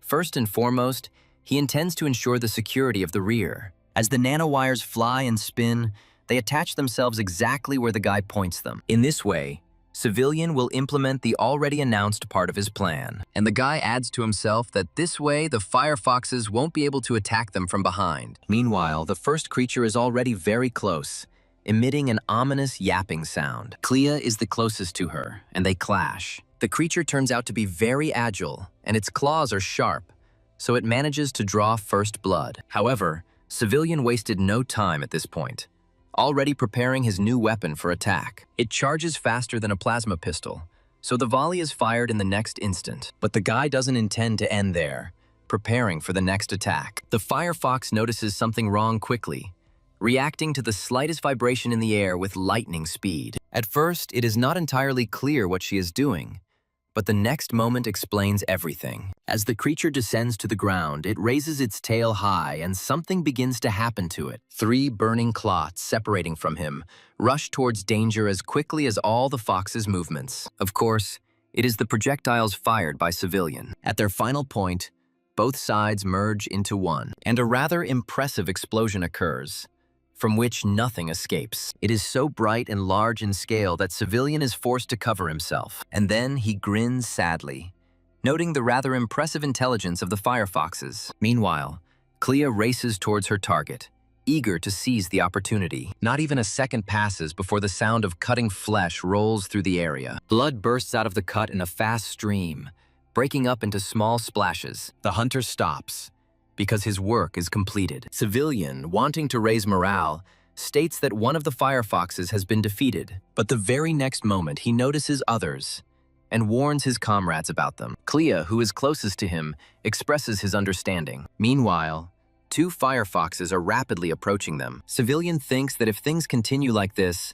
they will catch them without any problems. However, everything changes when a wild howl comes from an unexpected place. The hunter turns sharply towards the sound, wanting to find its source as quickly as possible, and he notices something glowing right above the net he had set up for safety. Shine also notices this individual, and the realization of this makes him feel uneasy. Civilian wonders in his mind what kind of monster could be capable of a surprise ambush attack. Meanwhile, the firefox, looking intently at its target, is already preparing to attack. Civilian mentally notes that this individual is much stronger than those mid-level ones. Clea, echoing his thoughts, adds, suggesting that it could be a mutation. Well, the firefox chooses its target no less wisely, attacking the most defenseless ones at the moment. Clea, realizing that things are getting tough, shouts out her friend's name. Civilian also expresses his feelings, but only to a greater extent for the even more defenseless Oriflamme. The fox is already very close, and the girl is still continuing to charge the battery. Realizing that she has very little time left, Oriflamme so naively and stupidly asks to give her a minute. Hissing with zeal and inevitability, the girl thinks that she lacks energy, and yet now there is no choice, and Oriflame decides to act. Even though there isn't enough energy accumulated, it's still there, and the girl uses it. It is only natural that with the sense of her kind, the firefox would notice the attack approaching her. She makes movements, trying to either dodge or maneuver, like her relatives did earlier. And Oriflamme's battery charge is already very close. And all this happens in literally milliseconds. The end result of this inevitable collision is an explosion more effective than the last. Just as before, unable to look at him, Civilian tries to protect his face. However, as the smoke begins to clear, something red begins to appear from behind its clouds. Realizing what this might be, Clea shudders in fear, not expecting such an outcome. The fire face doesn't just hold itself stoically, it moves exactly the same as before. Then Shine decides to take matters into his own hands by activating his own ability. Calling upon his strongest wind, the boy addresses the fox, commanding him to die. At the same moment, streams of his nimble ability, like arrows, rush towards the enemy. And, literally a couple of moments later, another explosion occurs, not much less powerful than the previous one. The resulting smoke gradually begins to clear, but Shine is in no hurry to recall his ability. The teenager still has doubts and wonders out loud whether he succeeded. The question is not rhetorical, as Clea answers it, and in the negative. And indeed, the very next moment, each of those present can observe a whole creature. Civilian is no exception and is also puzzled by this, starting to speak in confusion. Meanwhile, behind the hunters, a familiar, eerie yapping sound is heard. Civilian turns to the creature in surprise, but realizes that he is too late to repel its attack. Clea, whose reactions are faster, comes to his aid. This gesture makes the guy feel worried for the hunter, and he asks him if he is okay. Ignoring the question, Clea suggests that Civilian leave the two to him. Meanwhile, the fox, who had already managed to jump back, began to approach again. The guy growls out of despair because he doesn't want to leave his companion alone with dangerous creatures. But this measure is forced, so the guy rushes to fulfill his part of the plan, telling Clea that he is counting on him. He thinks that Oriflamme needs time to accumulate energy again. Therefore, Civilian intends to support her and do so at any cost. With these thoughts, the hunter reloads his weapon, aiming it at a potential target. Reloading and energy accumulation happen quickly, and now the projectile is already rushing towards the fiery fox. She, as usual, notices him almost immediately and immediately finds him with her eyes. This allows the monster to jump away at the most opportune moment. But the fox is not going to stop there. She takes off almost immediately, performing a cunning, deceptive maneuver. After this, the creature turns sharply and rushes straight at Civilian. The fire fox swings as she moves, raising her paw with sharp claws over the guy. It happens so quickly that the hunter doesn't even have time to properly dodge. The fire fox playfully shifts from paw to paw and barks contentedly. The blood dripping from the scratches seem to echo the cunning creature, continuing its mockery. Civilian's hands hang limply at his sides and begin to tremble involuntarily. The guy thinks with bewilderment and annoyance about how stupidly he got caught. Meanwhile, the fire fox makes the now familiar movement with its tail, and even more fiery clots separate from the tail, rushing towards the enemy. Not only does Civilian's gaze change, the boy confidently straightens up to his full height, and then he raises his weapon again and begins to repel the attack with his former enthusiasm. Each of his shots hits the target, causing more explosions. Because of this,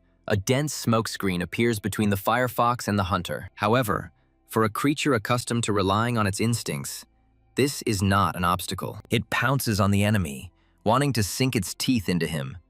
But Civilian does not give up.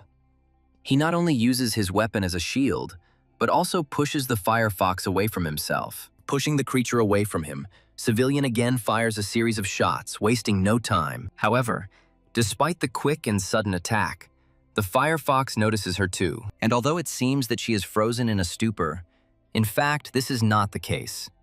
The creature's inventive brain has already come up with a solution. To minimize damage, the fire fox shields itself with both tails. And yet, by blocking its own view, the creature does not notice one of the attacks. Seeing all this, Shine lets out an uncontrollable cry, stating the fact of a direct hit. Stepping aside, the fox begins to whine pitifully.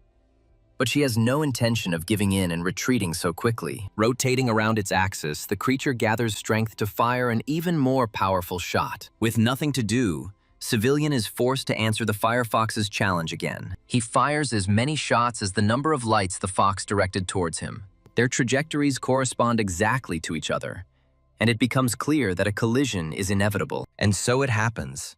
The explosion that envelops the area becomes even more powerful than the previous ones. It's impossible to see anything in the resulting haze again, so Civilian begins to peer desperately, remembering what happened last time. The light of a fox's tail flickers in the fog, but it moves cautiously and slowly. But this is enough for Civilian. and he puts his finger on the trigger and quickly pulls it. The beam from his weapon rushes towards the creature with lightning speed, piercing right through the haze. When wounded, the firefox does not have time to orient itself and is wounded. With a final rise into the air, her fiery tails fall with her. Well, and then their fire goes out, revealing completely ordinary tails. Civilian acts cautiously, but even so, he can't help but let out a sigh of relief. Clea, approaching him, asks either the hunter or rhetorically if this is really all. The younger one lets out a sigh of relief and says that the fight is over. Clea, noticing that it is starting to get dark, says that they urgently need to find a place to spend the night. Both Shine and Oriflamme loudly blurt out their agreement with him in one voice. They move forward and walk through the bushes for a while, and then one of the hunters cries out joyfully. Shine is pleased to note the fact that they were able to find a place to spend the night. At that moment, this building appears before the hunters. Civilian sighs with relief, adding that they will finally be able to rest. When entering, the first thing the hunters do is throw off the burden that now seems unbearable to them. After that, they find firewood and make a fire, because it's already starting to get cold. Sitting around the heat source, the young people remain silent for a while. In this silence, someone is the first to take out a dry ration, and the others immediately begin to follow suit. At the sight of food, even such a meager one, Civilian realizes that he has become hungry. He begins to eat greedily, sometimes making too loud sounds in the process. A peaceful expression appears on the guy's face only when he satisfies his hunger. Clea is still eating, and he says that now they need to decide who will be on duty first. Civilian, imagining this in his head, agrees that such a scenario would be quite good, but Shine's gaze becomes surprised, and he asks what it is. Civilian starts from afar, saying that one must be especially careful at night. While he is saying obvious things, Shine agrees with him, and Oriflamme joins him. Then Civilian continues,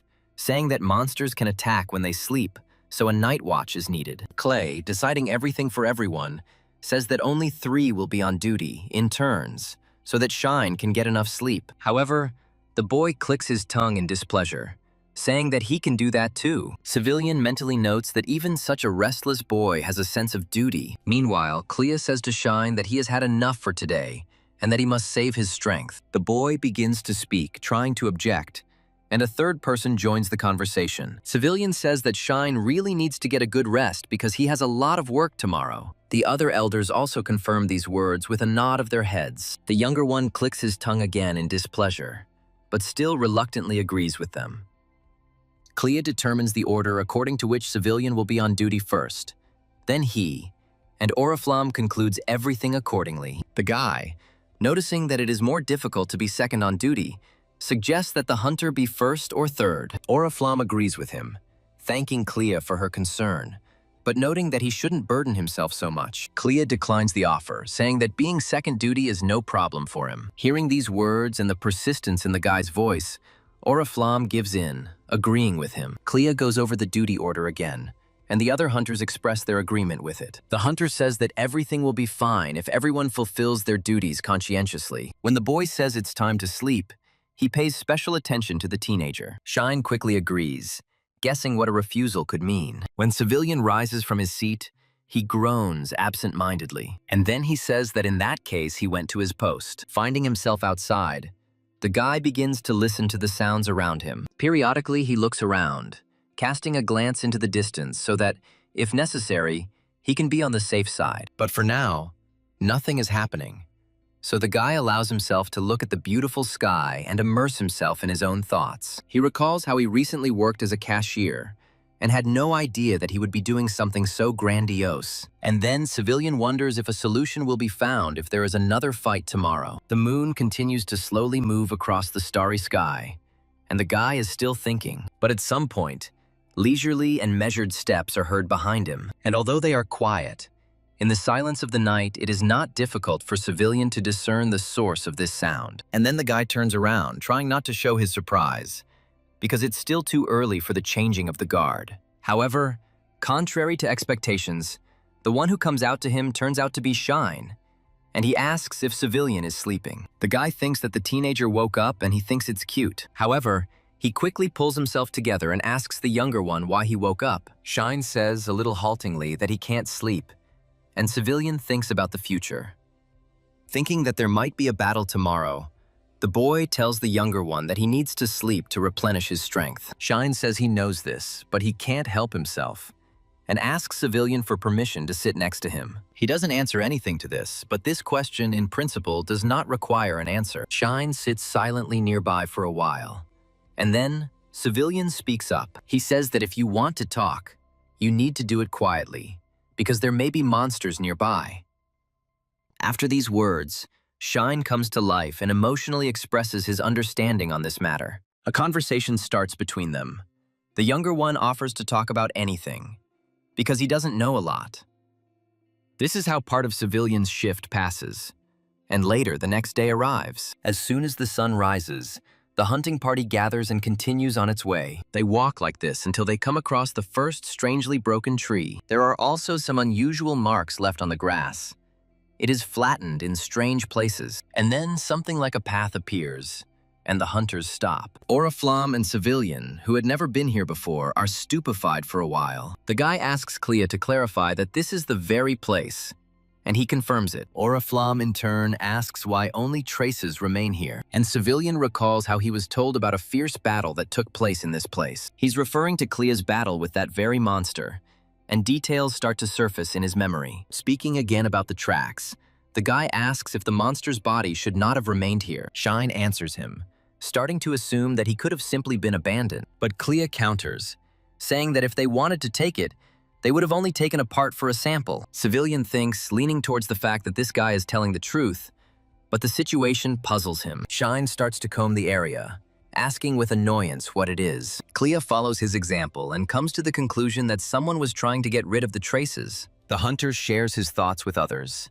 adding that it is too clean here. Oriflamme also joins the conversation, wondering who it could be. Clea notes that if a helicopter had come for the body, they would have known. Shine adds that even if it were a plane, Crystal would have known about it long ago. Remembering the words about this monster having intelligence, Civilian suggests that his relatives could have arranged a funeral for him. They answer him with doubt, but the guy doesn't let go of this thought, continuing to develop it. Civilian believes that if the monsters had intelligence, they could indeed bury their fellows, as even dolphins do. What he means is that these mammals push the dead individual to the surface, and Civilian again says out loud that he is still leaning towards this option. But even despite the argument, no one supports him. Shine even asks the guy not to say strange things, and although Civilian has not seen this monster in person, he vividly imagines this ceremony. The guy thinks that the more he does this, the more scared he becomes. Civilian questions the intelligence of these monsters, but then contradicts himself. In the end, the guy suggests that his companions move on, arguing that there should be more tracks there. No one answers him, but Clea is the first to move. Whether silently agreeing with Civilian or having his own mind, the hunter even breaks ahead, and so, sometime later, they find themselves near that very pit. Not only Civilian and Oriflamme, who have not yet been to this place, but also Shine, being here, experience mixed feelings. And from the pit, as usually happens, at that moment a sound comes, aggravating the situation even more. Civilian quietly makes a sound, saying that it sounds a bit like crying. A conversation ensues between the hunters, during which one of them suggests that this used to be a drainage ditch. Civilian suggests that the boys look inside since they don't really have a choice anymore. Each of those present meekly agrees with him, because that is how it really is. But before that, Civilian speaks up again, as if there are reservations. The guy asks everyone and no one at the same time about how this hole appeared. Clea, who is standing closest to him, repeats his guess that it could have been a drain. Apparently, Civilian hadn't heard this before, because he now asks it again in surprise. He notes that the hole is too large in size, which destroys the theory about a sewer. Clea says it's just a guess because they haven't been down there themselves yet. Civilian drawls thoughtfully, expressing his understanding. Clea says that this is a serious statement, since Shine checked this place last time. However, when he starts talking about reservations, the guy falls silent and pauses for quite a long time. And then he goes on to say that they don't know if it's fake. The momentary silence is broken by a female voice. Oriflamme says that in that case, they really should go down and check everything themselves. Clea does not argue with her. On the contrary, she expresses her agreement. After this, the hunter slowly approaches the edge of the pit. He stops literally at the very edge to address his companions. The guy tells them that he will go first. He doesn't even allow the guys to really process this information while making the jump. Then Shine turns to Civilian and Oriflame, asking if they are ready. Both hunters respond with impeccable agreement, filled with enviable determination. And then the grass is bent by the first gust of wind, which is evidence of the activation of Shine's ability. After this, he envelops his creator and, picking up the teenager, lifts him off the ground. And then Shine snaps his fingers as usual, and streams of wind rush towards his comrades. Starting to circle around the young people, they do the same thing to them. Thus, breaking away from the ground, they move, ending up above the hole. And after this, all the hunters begin their slow descent into its depths. But it doesn't last forever. At some point, Shine screams out a warning, and at that moment, the wind currents become faster, plunging the hunters down much faster. When they freeze just a couple of centimeters from the water, Civilian curses. He is outraged by this darkness. He says that it is impossible to see anything in it. A familiar voice is heard nearby, saying that he will soon get used to it. Shine sides with Civilian, saying that he still thinks it's a bit dark here. Oriflamme's voice is heard from somewhere.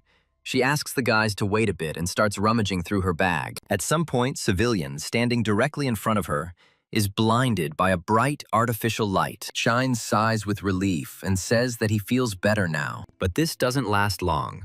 Someone takes the girl by the hand and takes the lantern from her. Turning off the light source, Clea argues that it is dangerous. He reminds everyone that no one knows what kind of monsters might be here, and they could appear at any moment. Oriflamme disagrees with him, believing that it is precisely because of the light that monsters can be seen from afar. At this time, Shine grumbles discontentedly about the fact that it is dark for him. Civilian suggests an alternative, which is a flashlight on the phone. In his defense, he says that being in pitch darkness is also dangerous.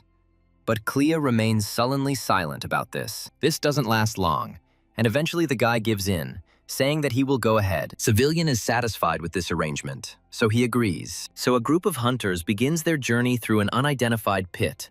And at this moment, everyone is thinking about their own things. Civilian's thoughts are that he has already gotten a little used to the darkness and can see what is ahead. However, as he moves further and further, the guy becomes convinced of something, and the environment inside helps him with this. The tunnel system and concrete walls give the guy certain thoughts. He's increasingly beginning to think that this place is like a sewer. At some point, the guy even stops to study them in more detail. The sound that was heard next made Oriflame note that it was rather strange. She continues to talk about how the place is quite dark and notices something, but the girl doesn't have time to get her bearings. Instead, only screaming. The sound that comes next makes the hairs all over your body stand on end. Even Civilian, who has fallen behind his group, hears it and involuntarily shudders. Realizing that he's screwed up, the guy jumps up and rushes forward. At the same time, he mentally scolds himself for being distracted. Since the guy's eyes have already become accustomed to the darkness, he notices a figure in front of him. Running up to Oriflamme, Civilian fearfully asks the girl what happened. It is clear that what happened has greatly shocked the huntress, because she cannot even utter a sound. Even though she is silent, Civilian is almost sure that the girl is ready to burst into tears. But what worries him most now is something else.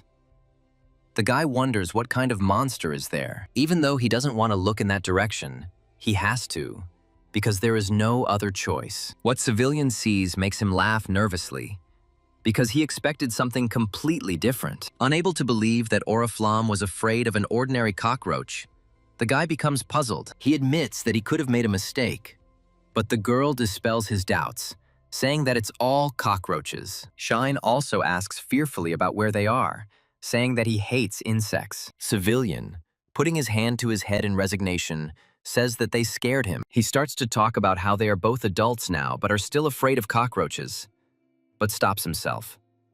And the thing is that the guy notices something in front of him, which even makes him scream uncontrollably. Involuntarily following the cockroach with his gaze, the guy stumbles upon the following. And in that direction, there is not just one skull. There are simply piles of bones scattered around. Even Civilian himself recoils from this sight, gasping reflexively. A teenager turns to his friend, asking what he is doing there. At first, he himself cannot understand it. But then, when he manages to make out the outlines, he is amazed. Coming closer, the hunter sits down next to the bones to get a better look at them. The realization reaches Oriflamme too, and the girl, dumbfounded, asks where so much came from. After conducting her mini research, Clea concludes that this pile contains bones of people and monsters mixed together. Shine's voice approaches the group and says that he found it in the corner. Oriflamme is even more horrified, asking who the hell is capable of such a thing. In their conversations and thoughts, they don't even notice the cautious sound approaching them. However, since Civilian is already the furthest away from this place, his ear catches an echo. The guy turns around, not wanting to be caught off guard and to check the situation. At that very moment, someone jumps out of the darkness at him, making a corresponding sound. Taking a closer look, Civilian is puzzled, because it is none other than a goblin. Yielding to the first impulse, the guy recoils, gasping in fear. And at that moment, the clang of a blade is heard nearby, instantly coming out of its sheath. Of course it was Clea, because he had already noticed the green creature. Without thinking twice and not wanting to miss the moment, the guy throws his scabbard at him. Since everything happens so quickly, the goblin only manages to notice them at the very last moment. Naturally, he can't do anything about it. The case is stuck right in his stomach. This knocks the wind out of the goblin, causing the creature to exhale harshly and hoarsely. After this, the hunter himself takes off, wanting to finish what he started. Almost at the very end of his path, the guy jumps up and swings wide, intending to deal with everything in one blow. In fact, that's exactly what happens, as the hunter pierces the green creature's head right through. Clea's gaze didn't show the slightest doubt. He didn't even blink once during this entire time. Well, at this time, Civilian simply falls along with the body of the deceased goblin. Oriflamme jumps up to run up to him and ask if he is okay. Clea, meanwhile, completes the process, removing the blade from the body in one sharp movement. Even as he rises and turns to head back to his group, Civilian remains silent. However, soon the guy lets out his first nervous chuckle and starts laughing. A woman's hand lands on his shoulder, accompanied by a worried cry. Oriflamme asks Civilian if he is okay and if he is hurt. Continuing to smile nervously, the guy says that everything is fine with him. Clea calmly wipes the blood from her face at that moment. When the hunter extends his hand to Civilian, he begins to speak again, saying that it was dangerous. The boy thanks his savior. Shine remarks that if it weren't for Clea, he could have died, and warns the hunter to be careful. At this point, Oriflamme asks where the goblins could have come from. The girl asks this because she always thought that this race always lives in groups, and just as she manages to utter these words, Civilian's ear catches something. Clea also does not remain indifferent to this sound, also straining and listening more intensely. From somewhere in the depths of this place, very scary sounds begin to be heard. With each passing second, they get closer, rapidly approaching the group of hunters. Having come to his senses, Civilian rises from his place and orders everyone to step back. Meanwhile, in the darkness in front of them, two scarlet and angry lights flash. The hunters freeze, afraid not only to make a sound, but even to move. And in the darkness, several more sounds are heard. And the next moment, others appear next to the first pair of eyes. This makes even Clea tense up. The hunter asks if they have really been discovered. No one answers him. But Shine notes that the number of unknown creatures is growing. Afraid to look at her interlocutors fully, Oriflamme asks them about their plan of action. The teenager answers her, carefully telling her that in such cases you need to run away. After all, creatures keep coming and coming, and there are too many of them. Civilian isn't just going to stand there and wait for his moment. He's going to activate his ability. At the same moment, the space around him lights up, foreshadowing the weapon appearing in his hands. This is what happens when it appears in the hands of the hunter. He grabs it tighter. However, that's not all. Civilian has a plan, and he calls for one more thing. When he throws a battery to Oriflamme, she catches it, but is still surprised. Civilian offers to risk death or victory. He calls on the hunters to find out. That's all Clea needs, and he grips the scabbard of his sword tighter. And the very next moment, with a corresponding sound, he bares the blade. By holding her sword out in front of her, Clea points it at her enemies and allows them to approach her. A few desperate ones are indeed found. The creatures begin to approach him quite quickly, but despite the grinding noise coming from the goblins and their agility, the hunter remains stoic. With one wide but swift strike, Clea draws blood from the monsters. At this moment, Civilian is waiting for his opponents, and they are also rapidly approaching him. As the goblins get closer, the boy reflects on how he hadn't thought about escaping. He continues to develop his thought, thinking that now they have only one thing left to do. Aiming the gun's barrel at the nearest enemy, Civilian loads it. He ends his thought by saying that all they can do is push on. In parallel with his fight, Civilian finds a new topic for his thoughts. It is about goblins in general. He means those that exist in stories and myths, but they appeared in reality. But after they did this, a lot of time passed. And now the goblins are considered to be of a lower level. Civilian recalls that goblins take murder as a joke. This race also loved to torture its opponents before death. But despite the fact that goblins are of a lower level, they pose a great danger. And it lies in one extremely simple truth. Goblins are dangerous not because they are incredibly strong or have impressive intelligence. In reality, everything is much more trivial. The reason this race is so dangerous to others is because they live in groups. These creatures follow only one instinct, and that is to kill. Meanwhile, Oriflamme is already receiving the required amount of energy, and the girl immediately uses it, directing her power at a nearby enemy. At that very moment, lightning strikes him, beginning to entwine the goblin from head to toe. Eventually, the creature's body simply can't take it anymore and falls over, thoroughly fried. Realizing that her plan had worked, the girl let out a sigh of relief, and then she asks, turning to the other hunters,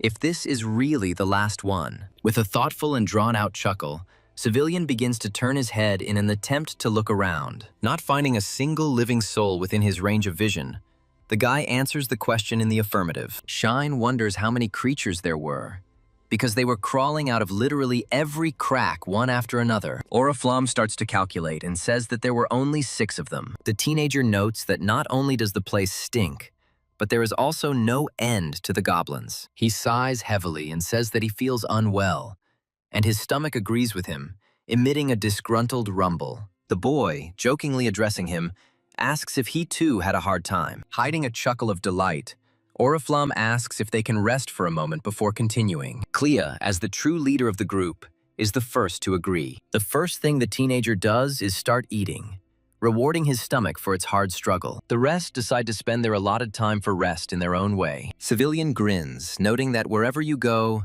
there are goblins. Clea rhetorically asks if they're sure they've come to the right place. But Oriflamme answers him, expressing hope that this is so. Shine suggests waiting a little longer, because he believes that the end is still far away. Civilian agrees with him, adding that it is indeed far from close. And, as always, the sensitive Clea notices something at this moment. The hunter turns to the others the very next moment, asking them to stop. Knowing firsthand that this phrase does not bode well, Shine stops even chewing. Clea takes a careful breath to keep her bearings and continues listening. Oriflamme asks him in an uncontrollable tone about what happened, but her interlocutor answers her. Clea says he just felt the presence of a monster, but luckily it passed by. The girl expresses understanding and joy about this, and Clea says that he thinks it would be better to finish here and go rest. Civilian joins the hunter and asks about how they will be on duty. When he suggests the same option as last time, Clea agrees with him. The guy turns to Shine, saying that this time he simply has to rest. And although the boy does not argue with the elder,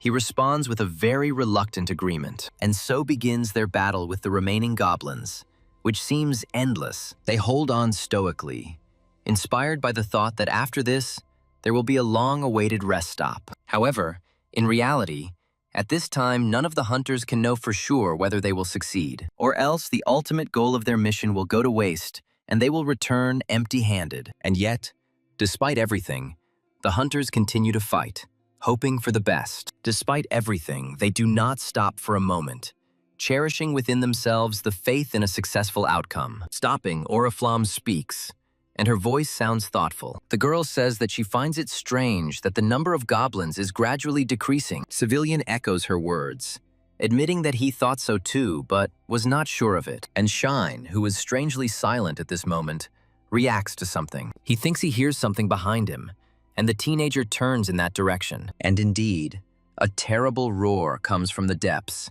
causing the hunters to shudder. Not only Shine, but everyone else can hear him now.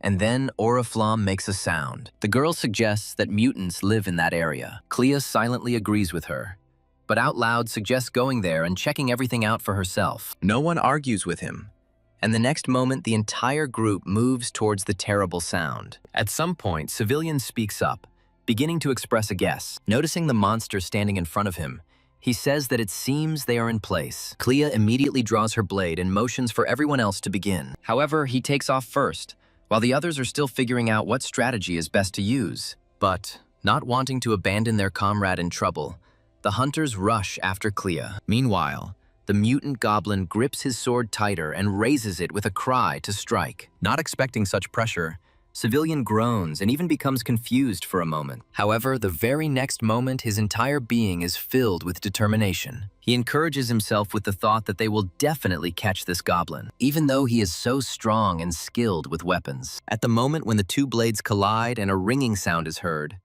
Clea has to apply a lot of effort. And yet, in order to avoid damage, the hunter has to retreat. As the goblin pushes him back, Clea is saved only by his sword, and his opponent doesn't even look tired, as if the fight with the hunter is just a game for him. Then Clea takes off and rushes forward, wanting to try another maneuver on the goblin. Beginning to accumulate energy around himself right in flight, the hunter takes a swing. However, his opponent begins to act completely differently than the guy imagined. This not only surprises him, but also disarms him for a few short moments. Meanwhile, taking advantage of this momentary confusion, the goblin quickly turns the sword in his hand. Accompanying its actions with a furious roar, the creature puts all its strength into the attack. Fear of a potential and completely unfavorable outcome paralyzes the hunter's body. Meanwhile, the goblin lowers his sword all the way, and it goes into the ground. At the very last moment, Clea manages to regain his composure, to which his opponent growls in displeasure. Meanwhile, Civilian is faced with an equally serious problem, and he only has time to be surprised. From all sides and simultaneously, as if from nowhere, the group of hunters begins to be surrounded. Oriflamme can't stand it and asks where they all came from. Civilian, knowing the answer to this question exactly, says that they appeared because of the mutant's summoning. Shine indignantly notes that they will only waste all their energy like that, and the creatures seem to continue to exist, angrily gnashing their fangs. The blonde guy gets scared from something like that, and he curses to at least stop shaking a little. Leaping forward with a wild squeal, the first of the goblins rushes at his enemy. Quickly turning his weapon over, Civilian thinks that he has suddenly realized something. The guy tries to summon all his self-control, but he's not doing it well. And then, recoiling in fear from the approaching enemies, he thinks that this is how he will die. Meanwhile, the goblin closest to him, wanting to give himself a boost, jumps. As it rapidly approaches, Civilian realizes that he does not have the strength to fight, but for some reason there is no pain. Instead, the creature almost right next to my ear freezes and screams. His cry sounds surprised and short. He can't really understand what just happened to him. And then the goblin's body falls to the ground and, after twitching a couple of times, freezes forever. The Oriflamme, turning to Civilian, asks him to come to his senses and not let himself be caught off guard. The guy, feeling awkward, mentally notes that the energy will soon run out. He involuntarily turns his gaze to another part of the room, assessing the condition of the other hunter. Watching Clea fight, Civilian notes that the same fate will soon await him. The effect that Oriflamme has on him is sobering. Clenching his fist tightly, he wonders if there is really no way out of this situation. The hunter's hand relaxes as a thought arises in his head, and then he says the words that are needed to activate his ability. Placing his hand under the object appearing in the air, the guy continues to think about his plan. Just a few moments later, a battery is already lying on Civilian's hand, and the hunter appeals to the Oriflamme, calling out loudly to her. He, just as they were used to, throws the object to the huntress, who finally paid attention to it. When she cries out in confusion, the guy says that it's time to use it. The girl continues to look at him in surprise for a couple more seconds, but then she understands everything. However, not being entirely confident in the success of the idea, she asks if it will work. Civilian notes that if they continue like this, they will all die together from fatigue. That's why the guy considers his idea to be their last hope. Clutching a battery in her hand, his interlocutor remains silent for a while, thinking about something. And then, filled with confidence, she agrees, saying that she will try. Then Civilian, jumping up from his seat, turns to Shine, asking him to cover both him and the Oriflamme. The boy doesn't need more. He just expresses understanding on this matter. At that moment, there is a crackling sound of static, and Oriflamme is already beginning to put Civilian's plan into action. Noticing something amiss, The goblin closest to her decides to take advantage of the moment. Civilian, who is carefully observing the situation, in turn notices this movement. He literally screams at the boy, urging him to pay attention to Oriflame. At this moment, he himself approaches the girl, covering her with himself and not allowing the goblin to harm her. The younger hunter also arrives in time, asking the self-confident creature where it is going. Just one wave of his hand is enough to fill oneself with his power. The boy's hair changes color, indicating his complete concentration and unity with his ability. Then Shine hits his opponent with a powerful stream, causing him to scream. The creature's scream echoes in the ears until it is replaced by the sound of stone shattering into pieces. Meanwhile, the boy is already directing the next volley at his target. He also achieves his goal, slamming into the green body at full speed. The other goblins freeze, looking intently at their fellow. The same one, sliding down the wall into which he was pressed, already unconscious, remains silent. And then a commotion arises among his relatives. The creatures begin to chatter warily. They gnash their teeth and hiss in anger, but still do not dare approach the hunters. Civilian speaks up, asking his comrades if they think they have surprised them enough. Shine is the first to answer him, confirming these words and prompting the elders to attack. However, the goblins prove to be more agile, deciding to attack the people first. But Shayna doesn't care much, and as he rushes forward, he confidently says that they can handle it. Meanwhile, the battle between the swordsman and the mutant goblin becomes more and more fierce. However, at some point, the monster is attracted by an excessively loud sound. Looking away, the goblin realizes that it is coming from the static of the Oriflamme, and the moment he sees her, he realizes that the other hunters are up to something. Clea notices changes in her opponent's behavior, and he doesn't like it. And the next moment, he makes one sweeping and careless movement. At the same time, it turns out to be incredibly powerful, as it forces the hunter to fly away. At his final point, the boy crashes into a stone wall, causing a loud bang. Shine notices this and desperately shouts out the name of his older comrade, and the mutant goblin continues to make dissatisfied sounds and moves from its place. The creature forgets about its previous opponent and again turns its gaze in another direction. Now it sees before itself only one target, which, unlike itself, is deprived of such an advantage. Taking a break from his work, Civilian notices something is wrong and tenses up. Meanwhile, the mutant goblin continues to move with great confidence towards his new goal. Civilian grits his teeth and says with displeasure that this is not all. Realizing that things were getting tough, the guy fired another volley from his weapon, but at a new target. He hopes to somehow delay the moment of collision between the monster and the girl, to buy time. But the creature repels each of the volleys, spending almost no effort or time on it. And then Civilian desperately shouts out Clea's name, still continuing to hope for a successful outcome. But because of the haze in the direction where the guy is, it is almost impossible to see anything. However, the very next moment it becomes clear that Civilian's words had an effect. And yet, the hunter's blade never manages to meet the goblin's body, as he again skillfully parries the blow. But despite the fact that the hunter understands the difference in strength, he does not give up, stoically enduring the blow. The goblin takes approximately the same position, but growls in displeasure because his plans were disrupted. So he's going to fix everything and once again remove the annoying hunter from his path. This blow also proves impressive, but Clea breaks contact, remembering the possible consequences. This makes his opponent even more dissatisfied, and he begins to seriously lose patience. Meanwhile, Oriflamme has almost finished her preparations and asks her companions to fall to the ground. Assuming she has been heard, the huntress moves on to the next part of Civilian's plan. He, seeing this perfectly well, echoes her, ordering everyone in an even louder voice to immediately duck. Since the boy is standing closest to him,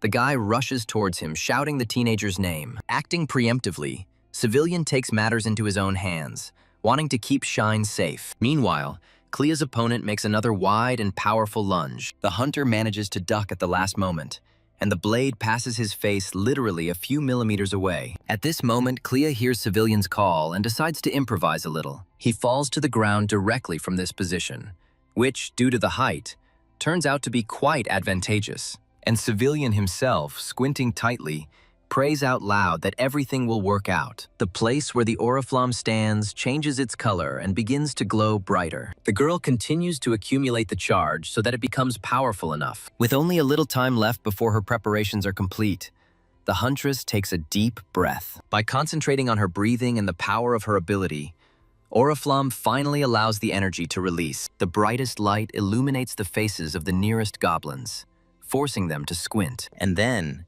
in just a couple of moments, a static dome forms, cracking with a corresponding sound. The youngest one stands up first and speaks up, asking if it's all over. Wandering his gaze around the room in search of the figure that interests him, the boy suddenly freezes and gasps. And the thing is, Shine, unable to see everything in detail from such a distance, begins to worry about his friend. However, there is no need, because the mutant goblin was still struck.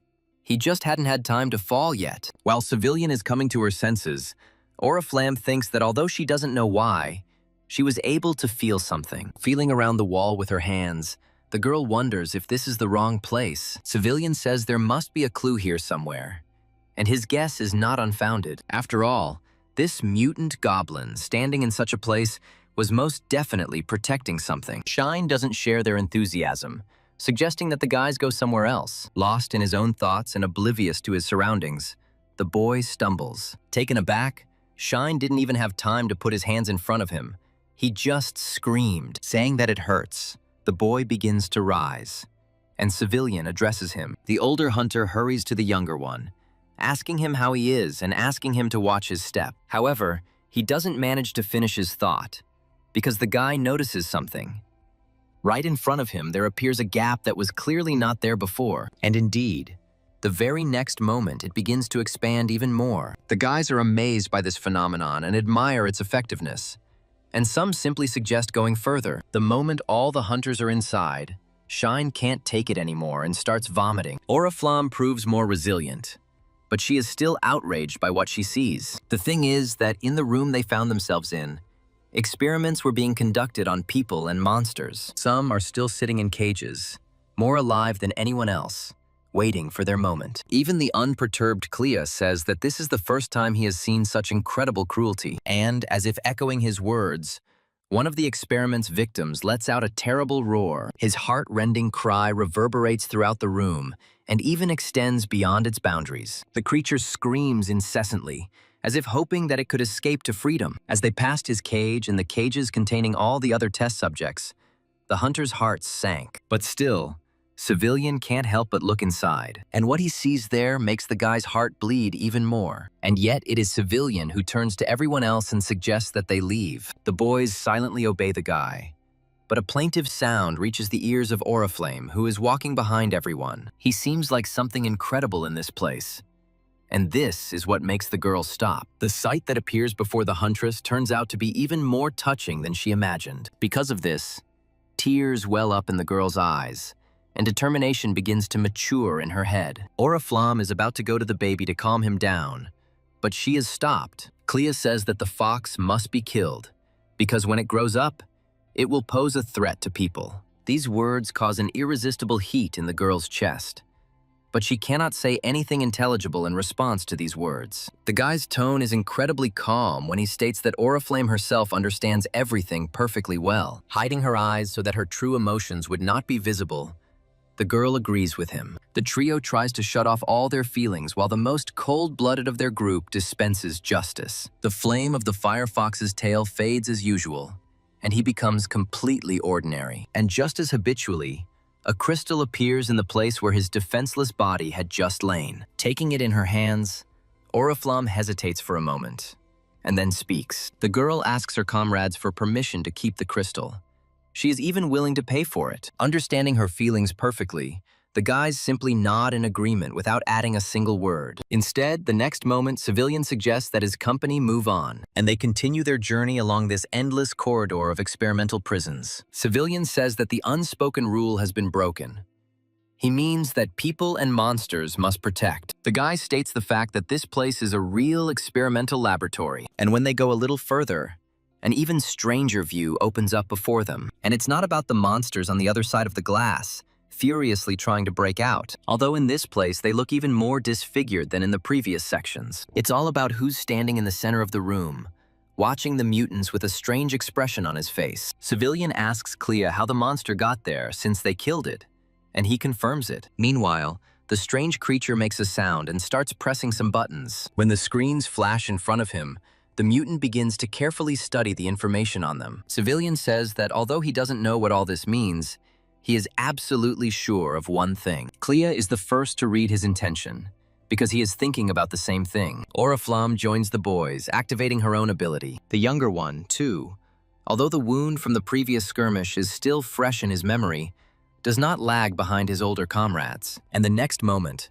when Civilian is sure that everyone is ready, he gives the order. The creature, hearing a loud and unfamiliar voice, turns sharply towards it. It again begins to speak in a strange dialect, which none of those present can understand. However, it does not hesitate, bending to the ground and beginning its terrible transformation. Civilian, observing this metamorphosis, mentally calls the one who appears before him a monster. But he changes his mind and, correcting himself, calls this monster the devil himself. Meanwhile, the creature, without wasting any time, lets out a piercing scream. It continues to sound for some time, but Civilian endures it stoically. The creature, having finished screaming, quickly takes off and rushes towards its first target. At that moment, Clea was already rushing towards him with her naked sword at the ready. The younger one is not going to lag behind either. Instead, he activates his ability with a loud cry. Civilian, doing the same thing, only silently, sends the nanowire flying. Oriflamme needs more time to prepare, so the girl concentrates on this. Meanwhile, Clea unleashes a series of slashing blows, trying to hit her opponent as effectively as possible. On the other hand, Civilian comes to the rescue while supporting his comrade. The monster growls with displeasure, clearly about to do something. But one of the hunters speaks up. Civilian, noticing that Oriflamme is already ready, tells his opponent that it is too late for a maneuver. And at that very moment, rushing past him, the electric charge hits the target exactly. However, Civilian turns out to be wrong, and he realizes this the very next moment. The girl, who has already encountered such protection, involuntarily recalls the metal slime, and their opponent stretches his ugly mouth into a grin and says something. And then he takes off and rushes forward with impressive speed. Clay rushes after him, even though he understands that their forces are unequal. And yet, the hunter stubbornly continues to strike the monster blow after blow. Civilian, realizing that the situation is critical, mentally wonders what they should do. He desperately urges himself to think about what he can do to catch this monster. Continuing his active brainstorming, the guy activates his ability. At first, the process starts as it should, but the next moment it becomes clear that this is not the case. Civilian thinks with distaste that nothing is working out for him. But despite the failed attempt, the guy tries to pull it off again. The efforts do not pay off. Everything happens exactly the same as last time. The next attempt is exactly the same. Civilian fails again. Meanwhile, Clea continues to fight the monster, already starting to get tired. Shine screams loudly at the hunters, asking them to do something. Under this pressure, Civilian once again tries to activate his ability. This time the process is different from all the previous ones, and Civilian, not believing it, wonders if he really succeeded. Looking at what is in the guy's hands, Oriflamme asks what it is, and whether he really wants to feed this object to the monster. Civilian says it's a bomb and explains that it's not automatic because it didn't have enough power. Despite the device's appearance, it is capable of controlling the area of the explosion at the will of its owner. When Oriflamme tells him that the guy is going to launch the bomb, he says that she will see it now. And then he activates his ability again, but this time, putting on the equipment. The guy takes off on his miracle boats, clearly showing his comrades what he means. But there is no time for praise and compliments, so he immediately flies straight at the enemy. Civilian notes that he looks as if he doesn't see him yet. However, the very next moment the guy is called out from behind, his name being shouted out in concern. And then, the monster definitely notices him and lets out a deep roar. Civilian thinks that there is no way back, and besides, this is a direct action bomb. And behind him a loud voice is heard again, asking the guy to be careful. Shine comes to Civilian's rescue with his nimble wind stream. By commanding them, the boy makes a gust of air pick up his comrade and direct him exactly where needed. On top of that, Civilian has his flying shoes, which makes his job easier. At the moment when the monster opens its mouth, the guy wishes him bon appetit. Involuntarily, under the influence of inertia, the monster immediately swallows the bomb. To avoid being hit, Civilian rises higher, flying further away. As soon as he thinks the distance is sufficient, the guy points his finger at the monster in anticipation. And the very next moment, an explosion occurs, accompanied by Civilian wishing his opponent a safe journey. While the guys are saving their eyes, the guy thinks that this is a sign. He himself looks carefully at the place where, according to his calculations, the monster should stand. Although for now nothing can be seen because of the smoke. When everything clears up, it becomes clear that Civilian's idea was a success. With a sigh of relief, Oriflamme says that now is definitely the end. But Civilian has his doubts. The hunter who approaches them says that he also assumes this, agreeing with the girl that this is so. Oriflamme asks if everything will be okay now. Civilian replies that he would like that. However, that is not all that the hunter Civilian would like to do in this place. He wants to make a closure. To do this, the first thing the guy does, of course, is activate his ability. He does this several times until bombs and nanowires appear all around the perimeter. After this, smiling contentedly, the hunter suggests that his companions run away. As soon as they are at a sufficient distance from this place, Civilian carries out his plan. The explosion that occurs inside is truly impressive, shaking the walls around it and scorching the space with its own heat. This causes Shine to let out a long cry and say that this is too much. In some ways, he turns out to be right, because the heat from this explosion and its consequences at some point overtake the hunters. But everything turns out well. They manage to escape, and Civilian breathes a sigh of relief. So, standing in front of the rubble, our hero wonders whether this is the end, or just the beginning. He thinks that he doesn't know this, just like no one else. But Civilian is sure of one thing. Hearing the approaching light steps, the guy gets up from his seat and greets the woman who has approached. She reciprocates his feelings and hesitates a little before doing anything further. And then, mentally urging herself to be confident, Oriflamme takes Civilian by the arm, and thus this couple continues their journey to their final destination. At this moment, their acquaintances are busy with their own business, and Civilian continues his thought. He thinks that they will continue to move forward no matter what happens. Not knowing what is happening in the depths of this pit, the guy wonders if they did the right thing. However, without finding an answer to his question, he concludes that it will take a long time to understand this.